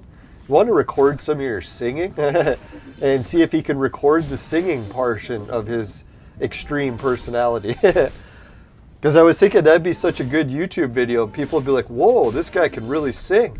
And then after they start hearing him swear, they'll be like, whoa.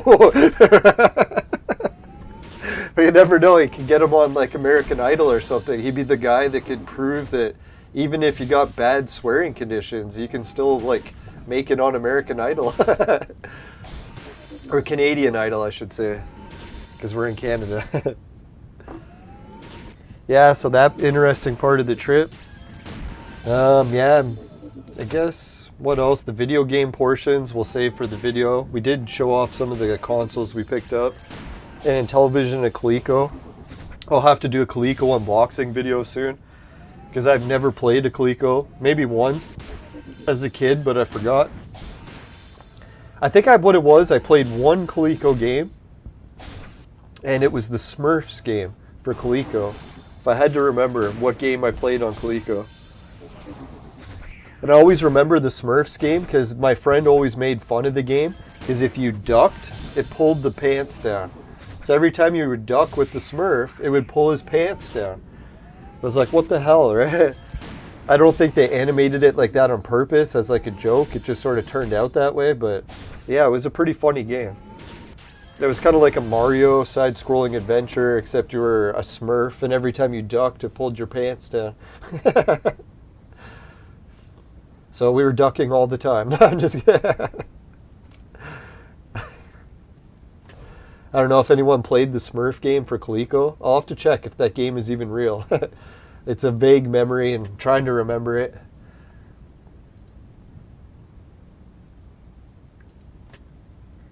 Holy fuck, yeah, we're not winning this one. Yeah, this is more reasonable.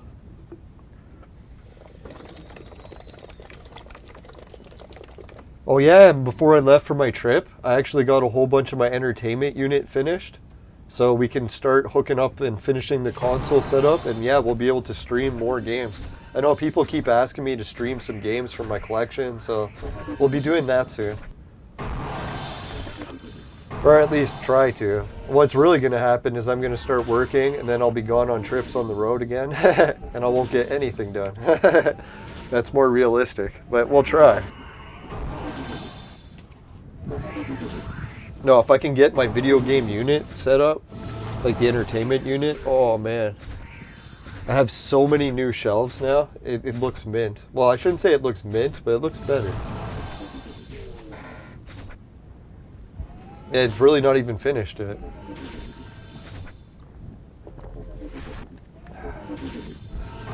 The only sad part I keep thinking is now that I've set up like the ultimate gaming room, the ultimate streaming setup, I'm probably gonna have to move.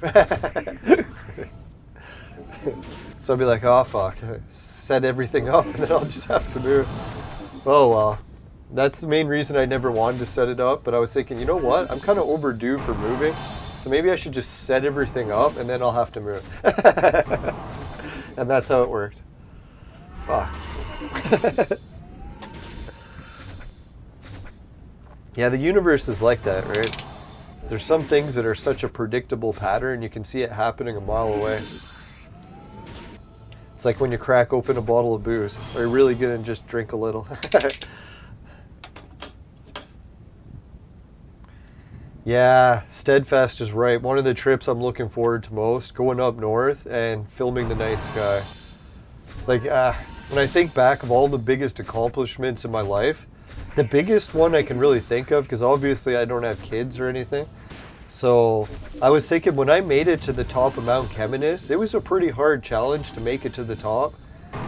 And when I saw the night sky and that meteor shower, I was like, oh my god, like that was really the turning point where I was like, shit, that was actually amazing.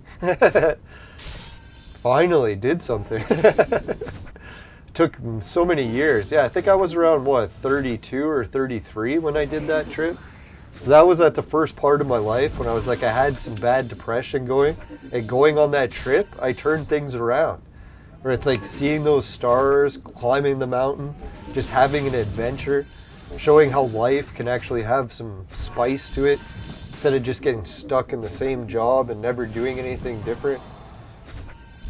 I think that's what probably triggers, not to offer medical advice, but I bet you a lot of people's depression is triggered when they get stuck doing the same thing too much. Like, you really got to change your life up sometimes. Well, at least in my experience. If I keep doing the same thing too much, that's when it gets to me. So either a trip or a new job, maybe a new house, something like that. New girlfriend. You never know, right?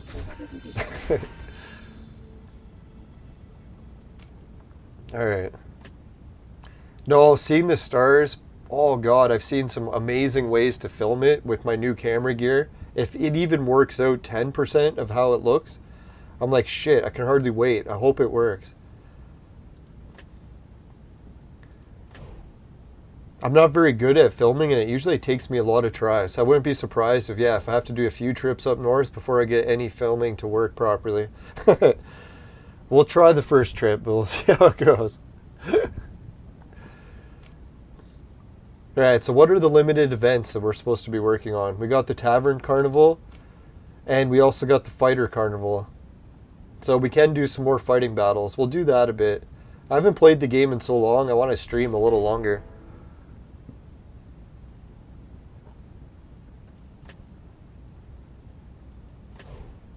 Now, I was just one of those kids that grew up in the city, so seeing the stars for the first time on like a mountain was so weird. Such a foreign experience. It literally kind of felt like going to another planet. It was that different.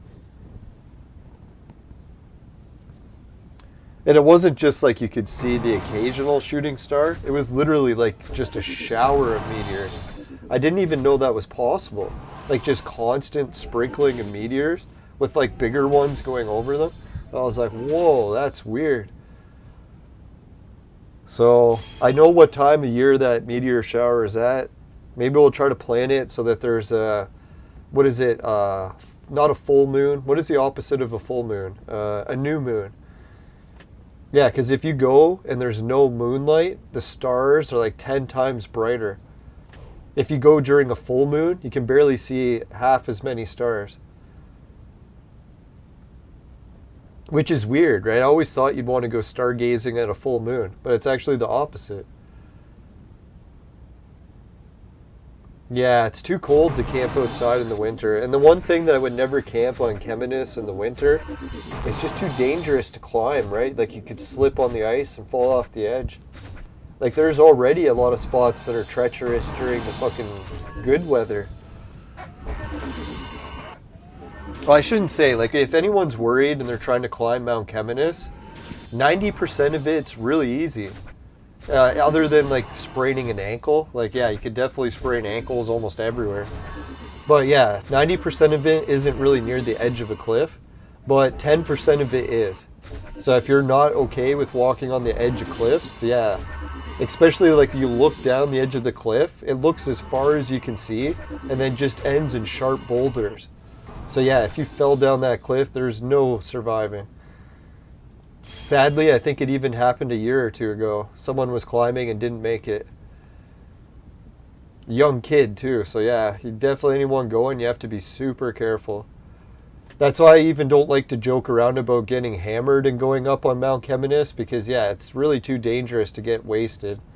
Unless you're going to stay on the top of the mountain, maybe.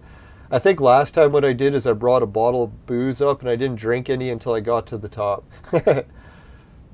So I wasn't screwing around climbing while I was drunk, that's for sure. That'd be fucking a recipe for disaster.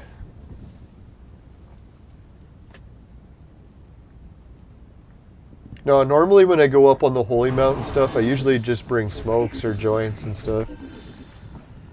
Luckily I managed to quit smoking for a while now, so hopefully I won't get back into that habit. Hey, Wars on the board, Time Lord. How did the retro game hunt go? Let's just give Warzard a little bit of a recap because he just joined. Well, I'll go quick because some of the viewers already seen what we found, but we'll try to finish quick. My specialty. Alright, one of the last retro games from Japan finally arrived, so that came in the mail. It's called The Dirty Pair. You can see it's a dirty pair of girls, not the dirty pair of boobs. And managed to get an overpaid a little bit on the Intellivision flashback, but I actually have 2 of these bad boys now. People are wondering why I got 2. Probably planning to resell them. I might keep 1. We'll see. Yeah, one of these days I'll have to get better at doing show giveaways. I would give away one of these, but I doubt I could really afford to ship it anywhere. It's a big fucking box. And the other thing I got is a ColecoVision flashback. And this one is like a wild thing because I've never owned a Coleco. So this is my first Coleco. Well, I owned the first Coleco 1, but I never owned the ColecoVision. So we'll have to try it out. And both of these are only used 4 times, so they're almost brand new. And what was the other thing I got? Let's see if I can open it. We'll show the picture because what I got on the desktop shows it. And what it is, oh yeah. No, it's in the keep folder. No, what the picture shows is the ad and the actual picking up the games. Hopefully I have footage of it somewhere when I go to edit. The trip was really hard to film outside because of the weather. It's fucking blizzard and raining the whole trip. So filming outside was almost impossible. I did what I could. Alright, here it is. The Amico folder. Amico road trip. There it is. So I picked up this console, and this is the one I picked up in the Liberty Village portion of Toronto. And the person said that everything worked, and it works kind of okay, but some of the games don't load all the way. Like they crash or whatever. So I'm going to have to like clean it and try to get everything working better. But definitely a lot of games in good condition, and I got a really good deal. So even though it only semi-works good, at least I underpaid on this one. I could easily sell the games and the console and double my money. I think, what did I get this one for? It was around, I think, $70. And all these games are actual games with the cartridges, overlays, manuals, and they're in mint condition. Except for Donkey Kong. Donkey Kong was the only box that was ripped at the top. But that's sweet, right? Like all those games and a console for $70, that's fucking a good price. Maybe someone got it cheaper somewhere else, but man, to find an Intellivision that actually still works with that many good games for $70. But this was the cream of the crop. This is the one I had to go all the way to a place called Bramley, which was a fair bit out of my way, like an extra hour or 2, maybe even 3 hours. But this guy, when he gave me this bundle, there's so many games, I should have realized it, that it took up like a giant box. He's like, here's the box, man. I'm like, whoa. So this game box has the Intellivision Voice in mint condition, still working, with 2 Intellivision Voice games in mint condition. All the instructions, manuals. And then all of these games have everything in them, except for these ones here. I actually haven't even looked at everything, so I shouldn't say that. Let's confirm this when I check this one. This one I haven't gone through everything in the box yet because it's still at my brother's place and I had to go. But I'll get it back from him soon. So yeah, we got more copies of D&D. And this one I think I got for, what was it, $100? So it was like a slightly more, like an extra $30. But to get the Intellivision Voice and a mint condition console. Like when I looked at the console, it almost looks like no one's played it before. And it's the old one. So I was like, holy shit, man. This one's like really nice. I shouldn't jinx it because I haven't booted it up yet, but hopefully nothing's wrong with this one. So in total, I spent about $170, and I got enough to resell it maybe for $300 to $400. We're going to try doing that as part of the video, as reselling some of it and seeing what my profit turnaround is like. Oh yeah, and then all the trip turned out to be about 12 hours of bus trips for 2 days, and the total bill for that came to $15. So I got the weekend deal. I tried it out and it worked. So that part of the trip actually was good. So the whole part of the trip was like some nightmare and some good shit. Yeah, the only nightmare part is I guess I came back feeling a little sick, but I don't even know if I got that either at the funeral or on the trip. And I might not even be sick. I could just be tired from the trip. It's very mild. Can only feel like a little bit of a stomach cramp.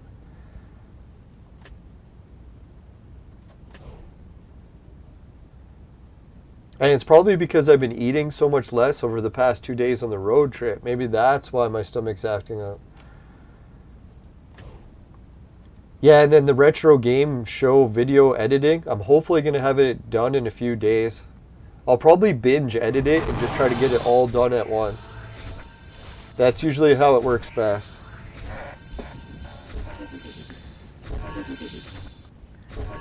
Yeah, and if you want to see a little preview, I got a little clip of the bus station already uploaded on the channel. And it's just like a minute long, so you can get a little idea of how the camera looks and what Toronto looked like, how many masks people were wearing.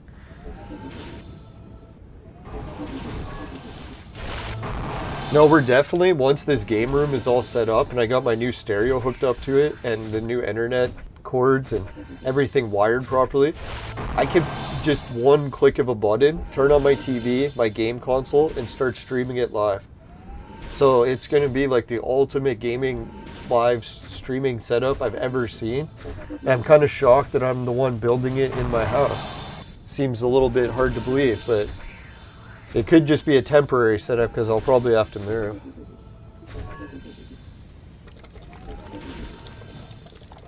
Now, if anyone's wondering the moving situation, obviously now that my uncle isn't living here, then I have to pay more for rent. And if I'm going to be paying more for rent, I really got to start looking for new places.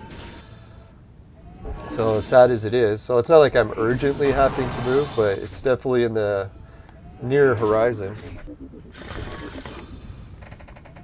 No, what my plan to do is actually minimize the amount of space that I'm using where I live now, because my mom will probably still let me just keep the attic and one bedroom upstairs, so that way she can just re-rent out the whole basement, and then I'll get another place, either get a condo in Mexico or maybe fix my place up north. At least the garage, it could make that livable, hopefully. I really got to meet some people up north that are carpenters or contractors that know how to fix shit, so I can get some more estimates.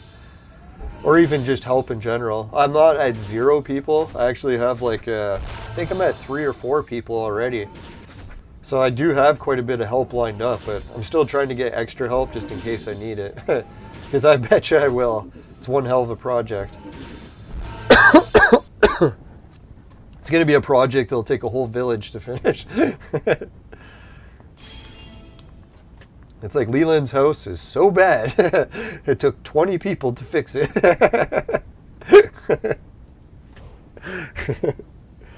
Oh well, at least I have a place. That's how I have to look at it.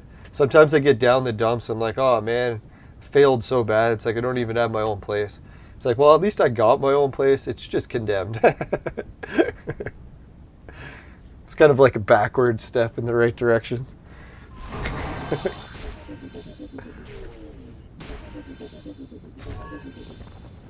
And how many people have no place, right? So I can't be that upset. Dear God, what do I want? A life of complete perfection? Well, I'll never be happy.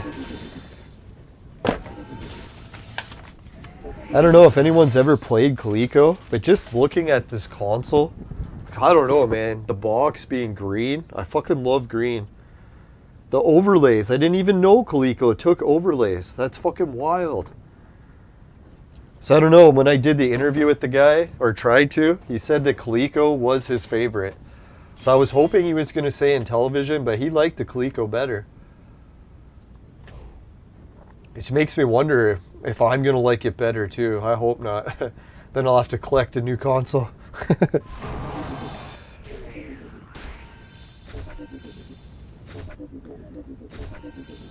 Oh yeah, and if anyone wants to see a little sneak peek about how my tickets went for Toronto, I guess I can't show it here, but it went on my cell phone, and it was just a ticket, and you could use it to travel anywhere across southern Ontario, basically, all weekend for 15 bucks. So I could have literally went to Niagara Falls, could go to Toronto, St. Catharines, Barrie, Guelph, Kitchener-Waterloo. Well, London is very limited still. London, sadly, is not part of the Sunday weekend deal thing, so I can't go to London for cheap yet. I actually messaged them to ask them if they're going to change that. And they said, yeah, they'll probably change it in the future and add more service. They're just on a limited schedule for the pandemic shit. If anyone doesn't know, it's not London, England, it's London, Ontario. My region of Canada, they actually named a lot of cities after places in Europe. It's shockingly.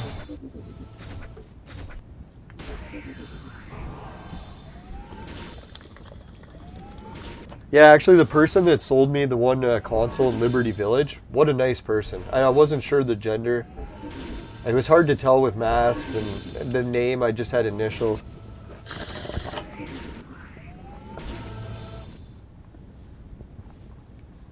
But yeah, anyways, when I was there, wow, that was a fun part of the trip. They were a really nice person.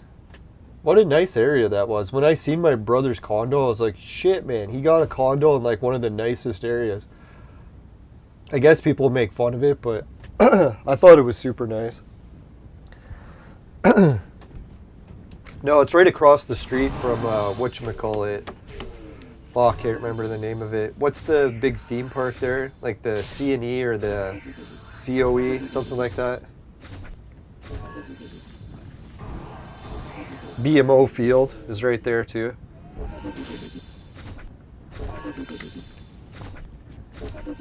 Yeah, I'm kind of hoping a few people watch the travel videos of Toronto and they're like, hey, go back. So then we'll keep going back and making more videos of Toronto. I definitely want to go back and film the museum in VR for my channel, so I'm going to do that.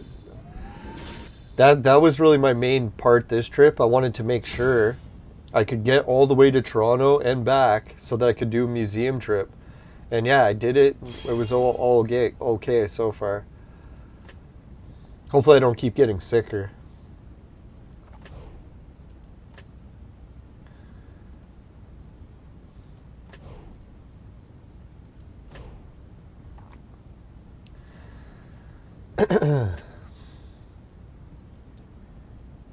No, I think we're breaking records, as today is like one of the coldest days of the year. What is the odds that it happened in March? It's fucking almost April. A few days away from April.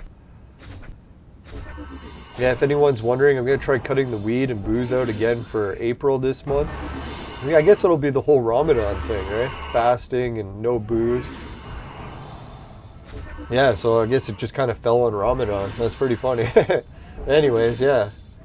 We'll try it April. I'm pretty sure that's when Ramadan is. Could be wrong.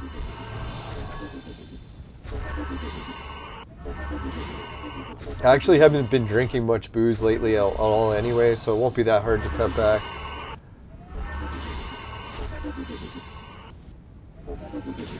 Oh, the aquarium. Yeah, I've been to the aquarium before. It's a good place to take hot babes on dates. So if anyone wants to go. No, the aquarium, I don't know. Like, I'm not really into aquariums too much, but I thought it was pretty impressive. Like, I was really just going because of the dates and stuff, but yeah. It's pretty cool looking in there. No, that's the only way I got up onto the top of the CN Tower, too. Some girl got me to go to the top. It was pretty terrifying. Like, I'm not a big fan of heights, so CN Tower, yeah, that was pretty much worse. Worst case scenario. I think next time I'll get a girl to take me all the way to that Skywalker, or what is it, walk or whatever, where you're actually outside of the CN Tower and they lean you over the edge on a cable, just to see if I have a heart attack. That'll be what finishes me. No, so far the worst I could do is the elevator and going on the glass walk, where they have this walk that's glass, so you can walk and you're looking down at the aquarium beneath you, like way down there at the bottom. Yeah, it's pretty trippy actually.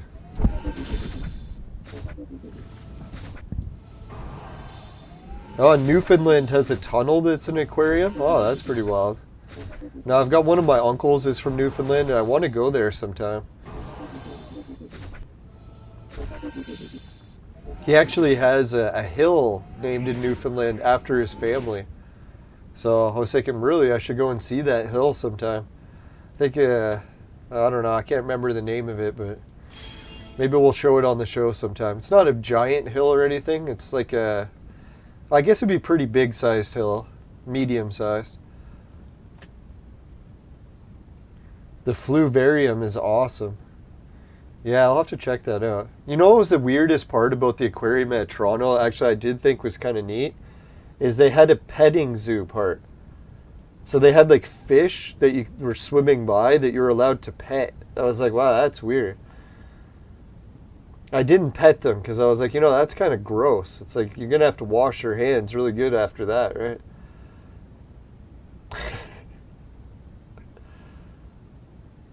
But who would have ever guessed, that aquarium has a petting zoo part? I was like, what the fuck? Maybe in the pandemic they got rid of that part. Like, no more petting the fish. Keep your hands off.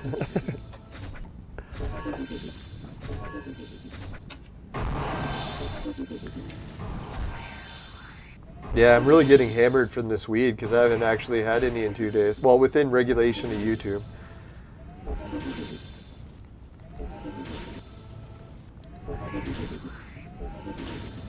You know, there's a couple places, like tourist, small areas up north I wouldn't mind to go back to too, other than just Mount Keminis.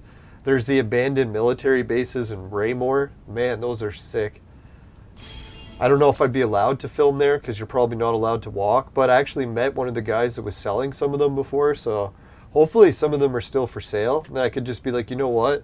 I'm filming this for real estate reasons and see if I could go do it. And then other things I want to film is that giant bridge. What is it called? Something River. It's way up north. Or no, something Falls. Smith Falls, something like that. No, not Smith Falls, but anyways, it was past Matheson. Oh, that bridge, I tried to walk across it, couldn't even make it. I was like, man, I was so paranoid.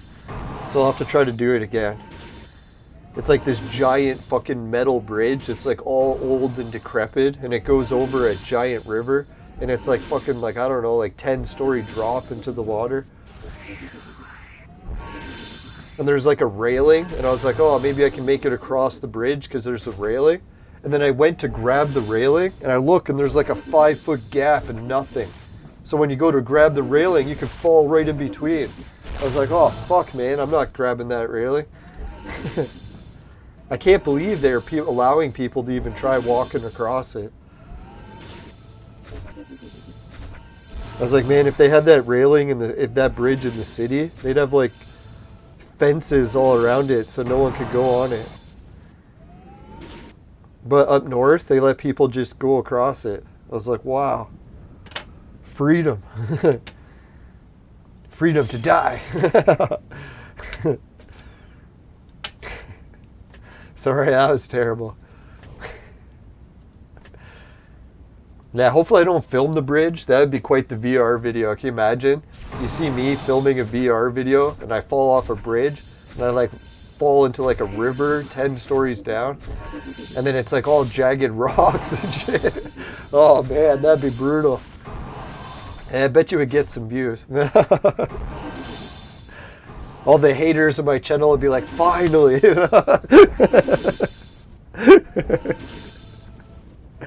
It might get the most likes yet.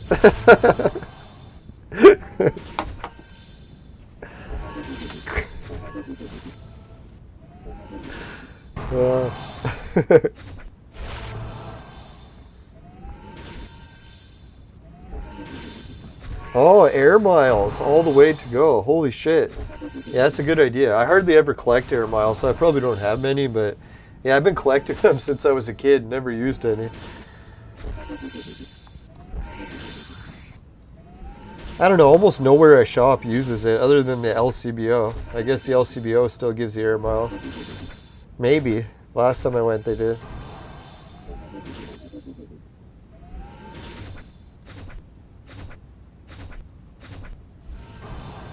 No, one of my biggest goals for my trip up north this year is to do VR of the Stonehenge.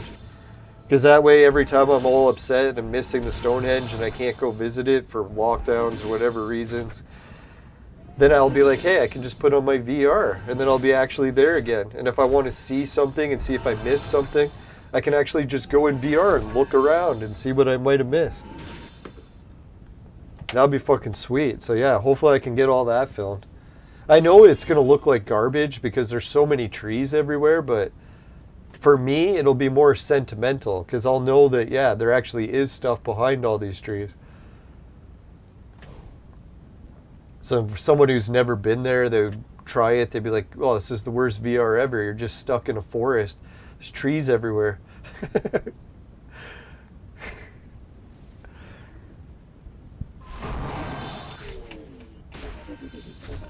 Miles on a stream. Oh, I never thought of that, yeah. Yes, I don't know how many trips I'm going to get done this year. Probably just the ones up north. We'll definitely try to get the trip to BC and Mexico in soon.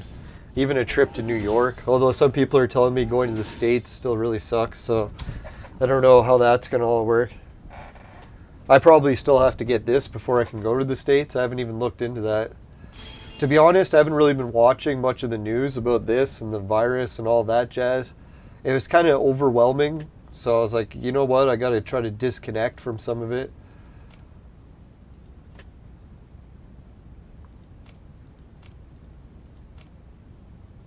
Alright, we're getting close to some of the victories.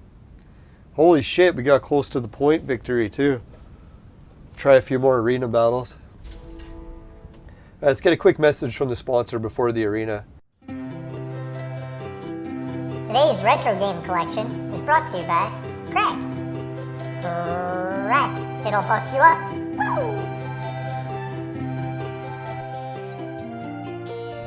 Alright, thanks again, Suki, Dan, Jim, Ray, Travis, everyone at Patreon. Society 6, finishing quick, specialty, Hideout TV, pays you to watch videos, swag bucks to shop, GameKit to try games, free Bitcoin. It's that free wallet for crypto that'll give you small bits to keep collecting if you want tiny bits of it for free. You just got to use loot boxes and open them. But anyways, yeah. Oh, and if you get an email, you get actually a spin on the lottery wheel. I keep forgetting that. If anyone's ever tried the free Bitcoin lottery wheel spin, it's actually a blast. But you only get one free spin a day if you open the email. But dear God, man, I've spun on that free Bitcoin wheel and actually won some big prizes. And they have some prizes on it that are worth like 10 grand. So it's like, holy shit, can you imagine we actually land on that one day? That'd be sweet. But yeah, you get one free spin a day. Oh yeah, and then the other stuff, the virtual mate, in case lockdowns come back or what other situations. $10 off. It's the sex machine for adults, men only. What if ladies need one? They know who to call. Oh yeah, and if you want the coupon code LYNBS, LYNBS, and it sounds funny, but it is a legit coupon code, and I get a cutback, so just make sure you know that. All right, anyways, the website's there below. Let's get back to the game and finish the arena. No, one of the viewers brought it up in the chat. Actually, a long-time viewer. He said he'd been watching the show since I first started. He said he didn't keep up the whole time, but he comes back every now and again. And he says he hates the intro with the fire. He says it's too creepy, it freaks him out.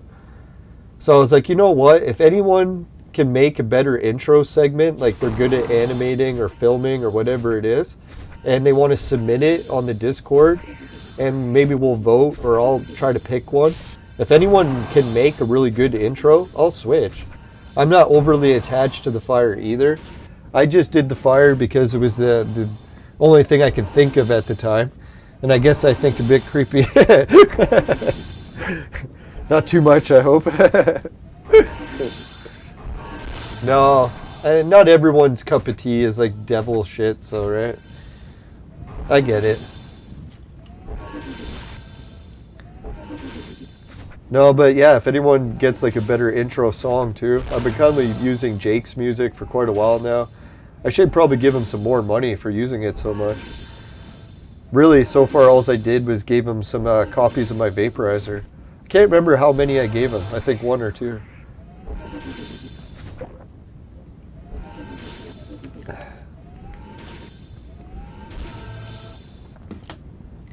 No, I appreciate that guy though. Can you imagine? He hates the intro that much that he leaves a comment about how it creeps him out, but he still watches the show. So I really thank him for that. You know, some people might take criticism harshly, but I try to improve when I can. At least that was pretty constructive criticism. He's like, yeah, I'm still watching the show, but I just kind of hope you can make a better intro someday. And it's not a bad idea. Damn lazy. No, I kind of really suck at it. Well, I shouldn't say kind of. I'm probably the worst person ever at animating. So yeah, I'm not good at art or anything like that. So making some sort of cool intro is a little bit beyond my capabilities. So if anyone wants to help with that, I guess I could try to hire someone to do it, but I'm still a little pov right now. Obviously, I'm not homeless or anything, but definitely working on a new living arrangement. No, really what I'd like to do is like just minimize where I'm staying now so that my family, like my mom or whatever, can rent out the rest of the house, get some income to make up for my uncle not living here anymore. Because I don't want to put a financial strain on everyone.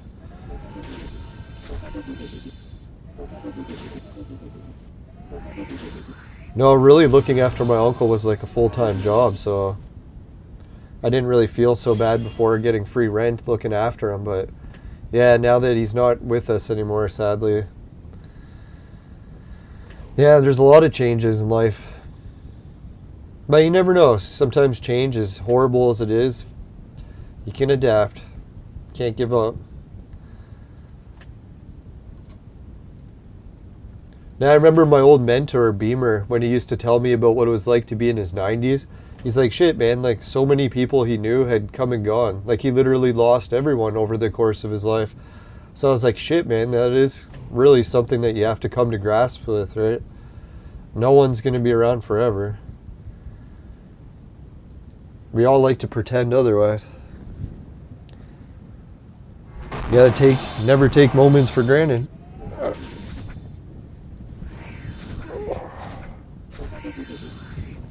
Yeah, that's how I figure I'll never take a road trip and traveling for granted again.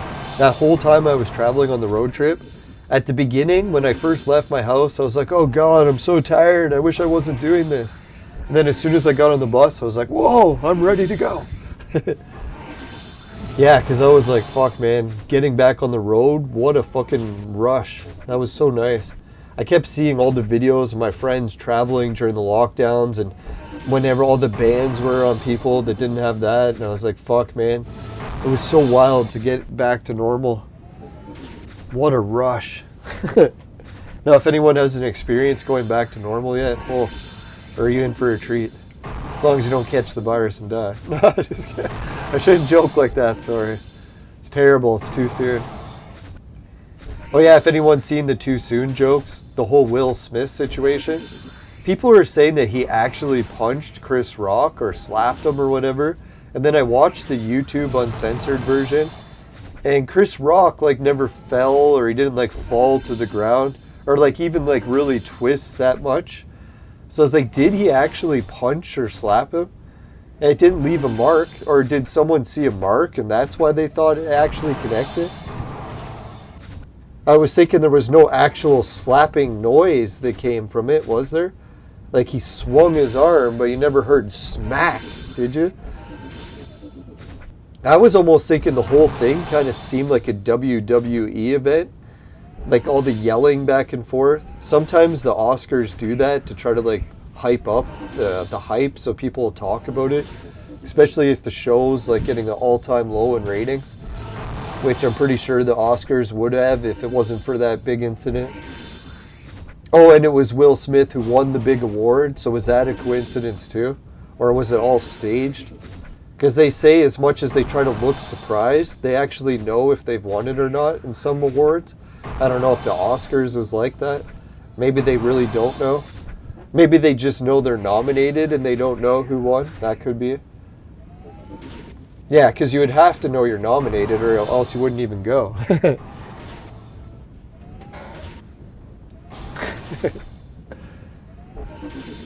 Oh yeah, and they have those pre-recorded messages saying that they're sorry they didn't win. So yeah, maybe they do know in advance.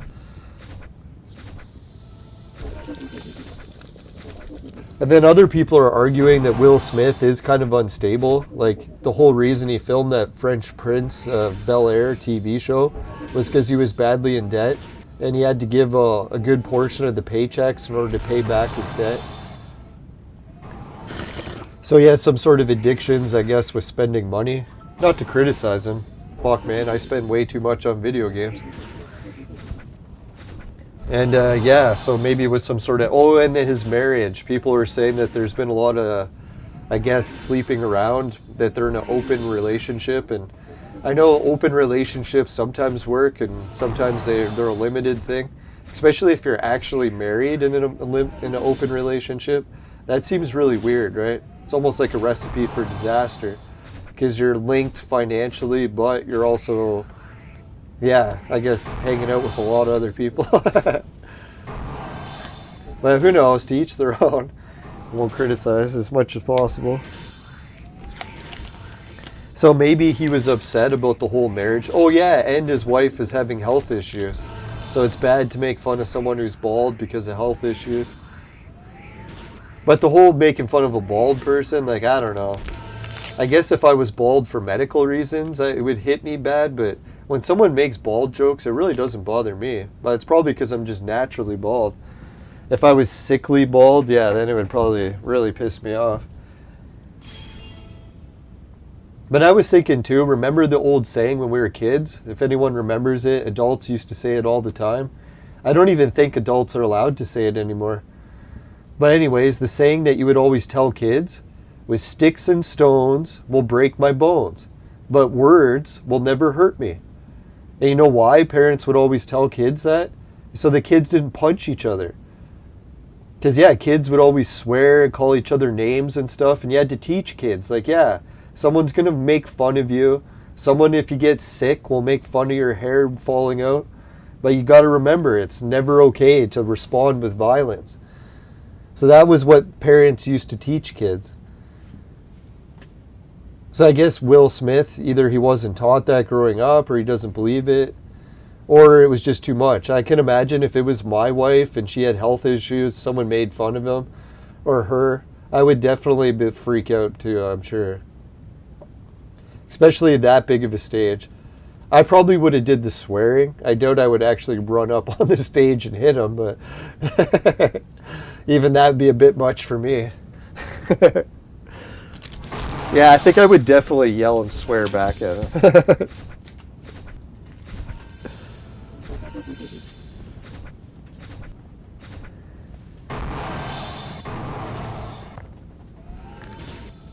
I think in today's culture, everyone's like, yeah, the sticks and stones will break my bones, but words will never hurt me. It's the words that will never hurt me. Because we're in this society where we have these hate speech laws. You're not even allowed to talk sometimes because it might hurt someone's feelings. So that's really the opposite of how we were raised. That is weird when you think about it, right? Our society went completely opposite in just a few generations. Yeah, that's what I was thinking. Hitting someone is never the answer.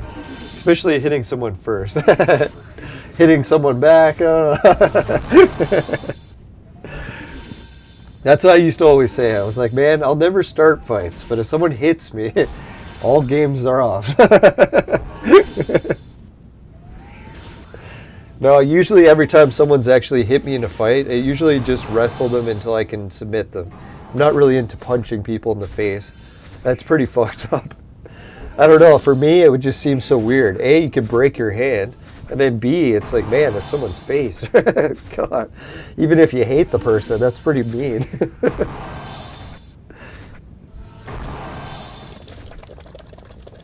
No, I learned wrestling in school, so it's like I actually know a lot of submission moves, so I don't really have to punch someone to fight.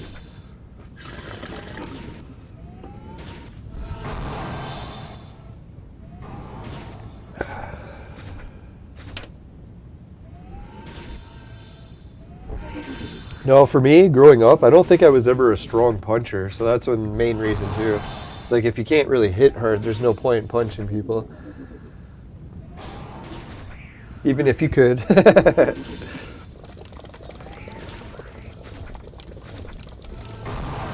My best skill is always kicking. I can actually kick pretty good. It's probably being tall. I don't know if being tall makes you better at kicking. Maybe not always. And I don't have long legs either. So people are like, oh, you're tall because you have long legs. I'm like, no, I'm actually tall, but my legs are tiny in comparison to my body for some reason.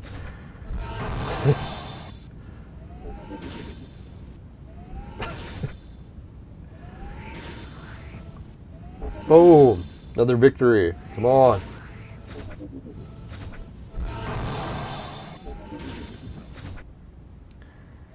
Oh yeah, and was that bus ticket ever cheap, man? I was thinking, dear God, like, I could almost, if it wasn't for the pandemic, start a business just delivering packages for people. Because how many times are you like wanting to buy something online? You're like, fuck man, that person lives too far away, I can't pick it up, right? So a lot of times, like, who knows, maybe it's like a big purchase and they could pay you like $20, $30 to pick it up. And if it's a small item, you can do 2 or 3 of those, book them on the same trip, turn it into a business. Especially if you brought like a shopping cart. And not to mention the money you could make from a YouTube channel of that business. You know how many people would tune in just to see what you're bringing from city to city? They'd be like, what are you bringing this week? And I'd be like, I swear it's not drugs. Yeah, you'd have to put really strict rules about what you could pick up for people. But yeah, whatever it was, it would make a neat YouTube channel. If anyone wants an idea for a show, I was thinking I'd watch that. If anyone wants to start a channel like that, you got yourself a viewer. For $15, you can travel all across the province picking up and delivering shit. I know it's a lot of travel time, but fuck man, if you made like say $1,000 on the delivery, it would make it worth it. Or maybe like 500. Depends how much you could charge, how many packages you could bring with you. You'd have to at least carry 10, I guess. 10, what is it, $50 each, so you'd make $500. If you can make $500 a day profit, that's a reasonable business.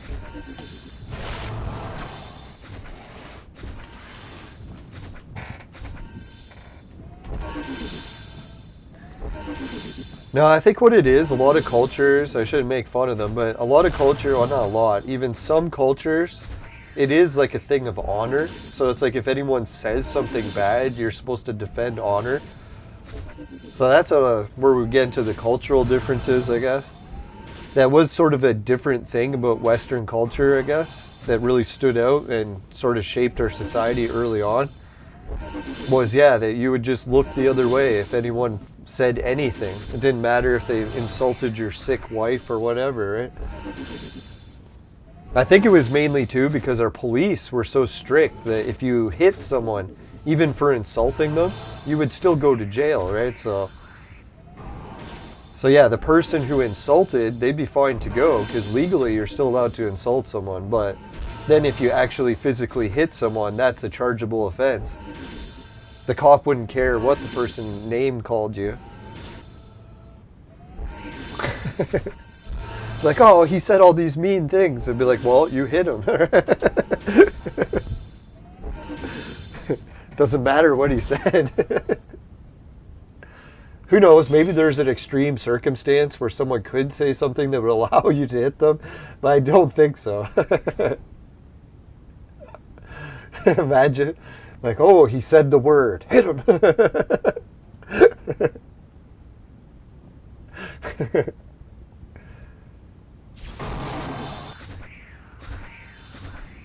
Yeah, I just noticed my beard's been growing out of control. Man, I got so much work to do today. I don't know what I'm going to do first.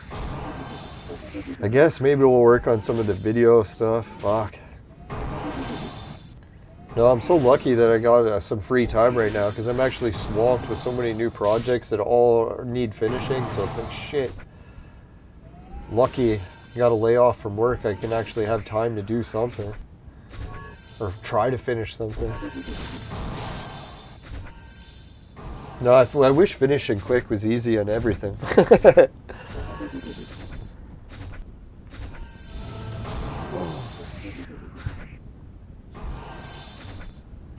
Yeah, it'll be nice to eat a proper breakfast today. Holy fuck, it's already noon, so I guess I missed the proper breakfast. Well, we'll have a proper lunch today. Yeah, I should actually weigh myself to see if I lost any weight on the trip. You think with all my stomach issues that I had for the past 2 days, a lot made its way out. Too much information. God, yeah, thankfully nothing happened that way and no washroom emergencies on the trip, thank God. I've had trips in it that's happened and I definitely won't be filming those parts for YouTube. Man, oh man. Oh, I did film one part of the washroom for the YouTube stream if anyone wants to see, but no one was in it. So I filmed what the Go Train washrooms look like. And I did in VR. So if anyone wants to see, yeah, that's probably one of the joke videos I'll post and watch it does better than all the others. It'll be Go Train washroom in VR. So you can put on a VR helmet and see what it's like to be in the washroom.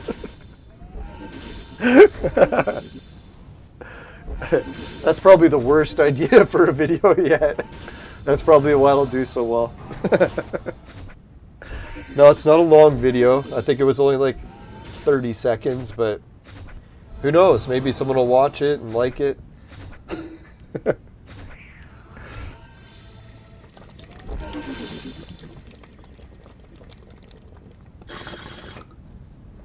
You know, I think I might do that for a new video page on Facebook. Create a VR page where people can share their links of VR videos they make.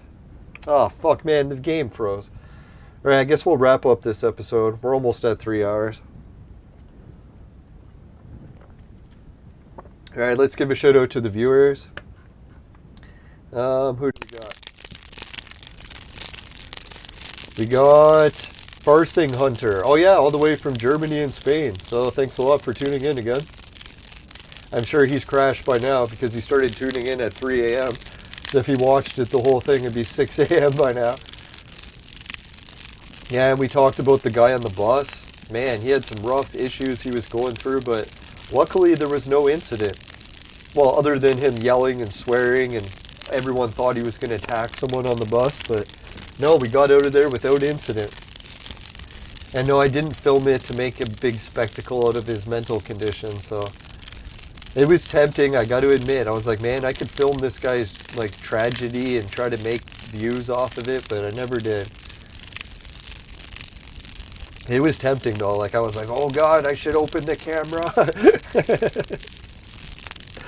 Alright, so for Augusto Pasco Basilio, I'll try to keep some morals. I know it isn't always easy.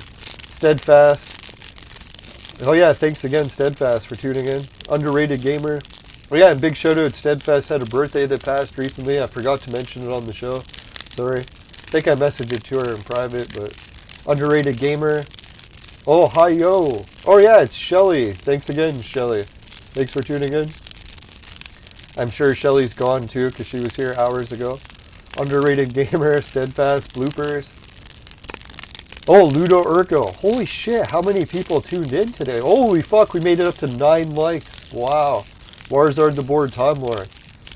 Wow, Ludo, Steadfast. Wow, thanks everyone. I always think, like, I'm so lucky. I just run, like, this tiniest gaming channel and I still get double-digit likes some days. Blows my mind. So, yeah, thanks, everyone. Really appreciate it. And I almost feel like I have a life some days when I get this many likes. Not that our life should be based around likes, but it helps.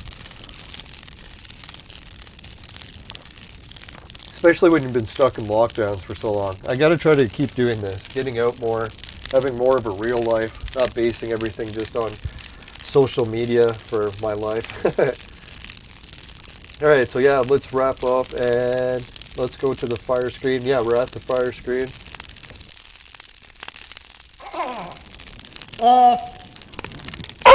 Jeez, my voice is really gone. If you happen to get any... Well, let's see. If you happen to get any ColecoVision overlays in your vaporizer and it tastes like shit, give the show a dislike. But if it doesn't happen, you can give the show a like. Really appreciate it. Just make sure you never buy the products from my sponsor. Because it will ruin your life. Jeez, we had a premature baby voice there.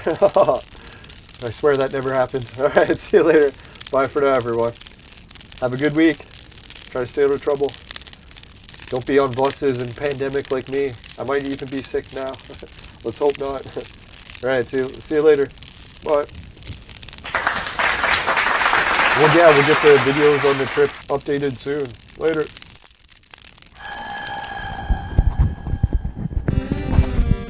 Oh yeah, and we'll try to get Alice next episode.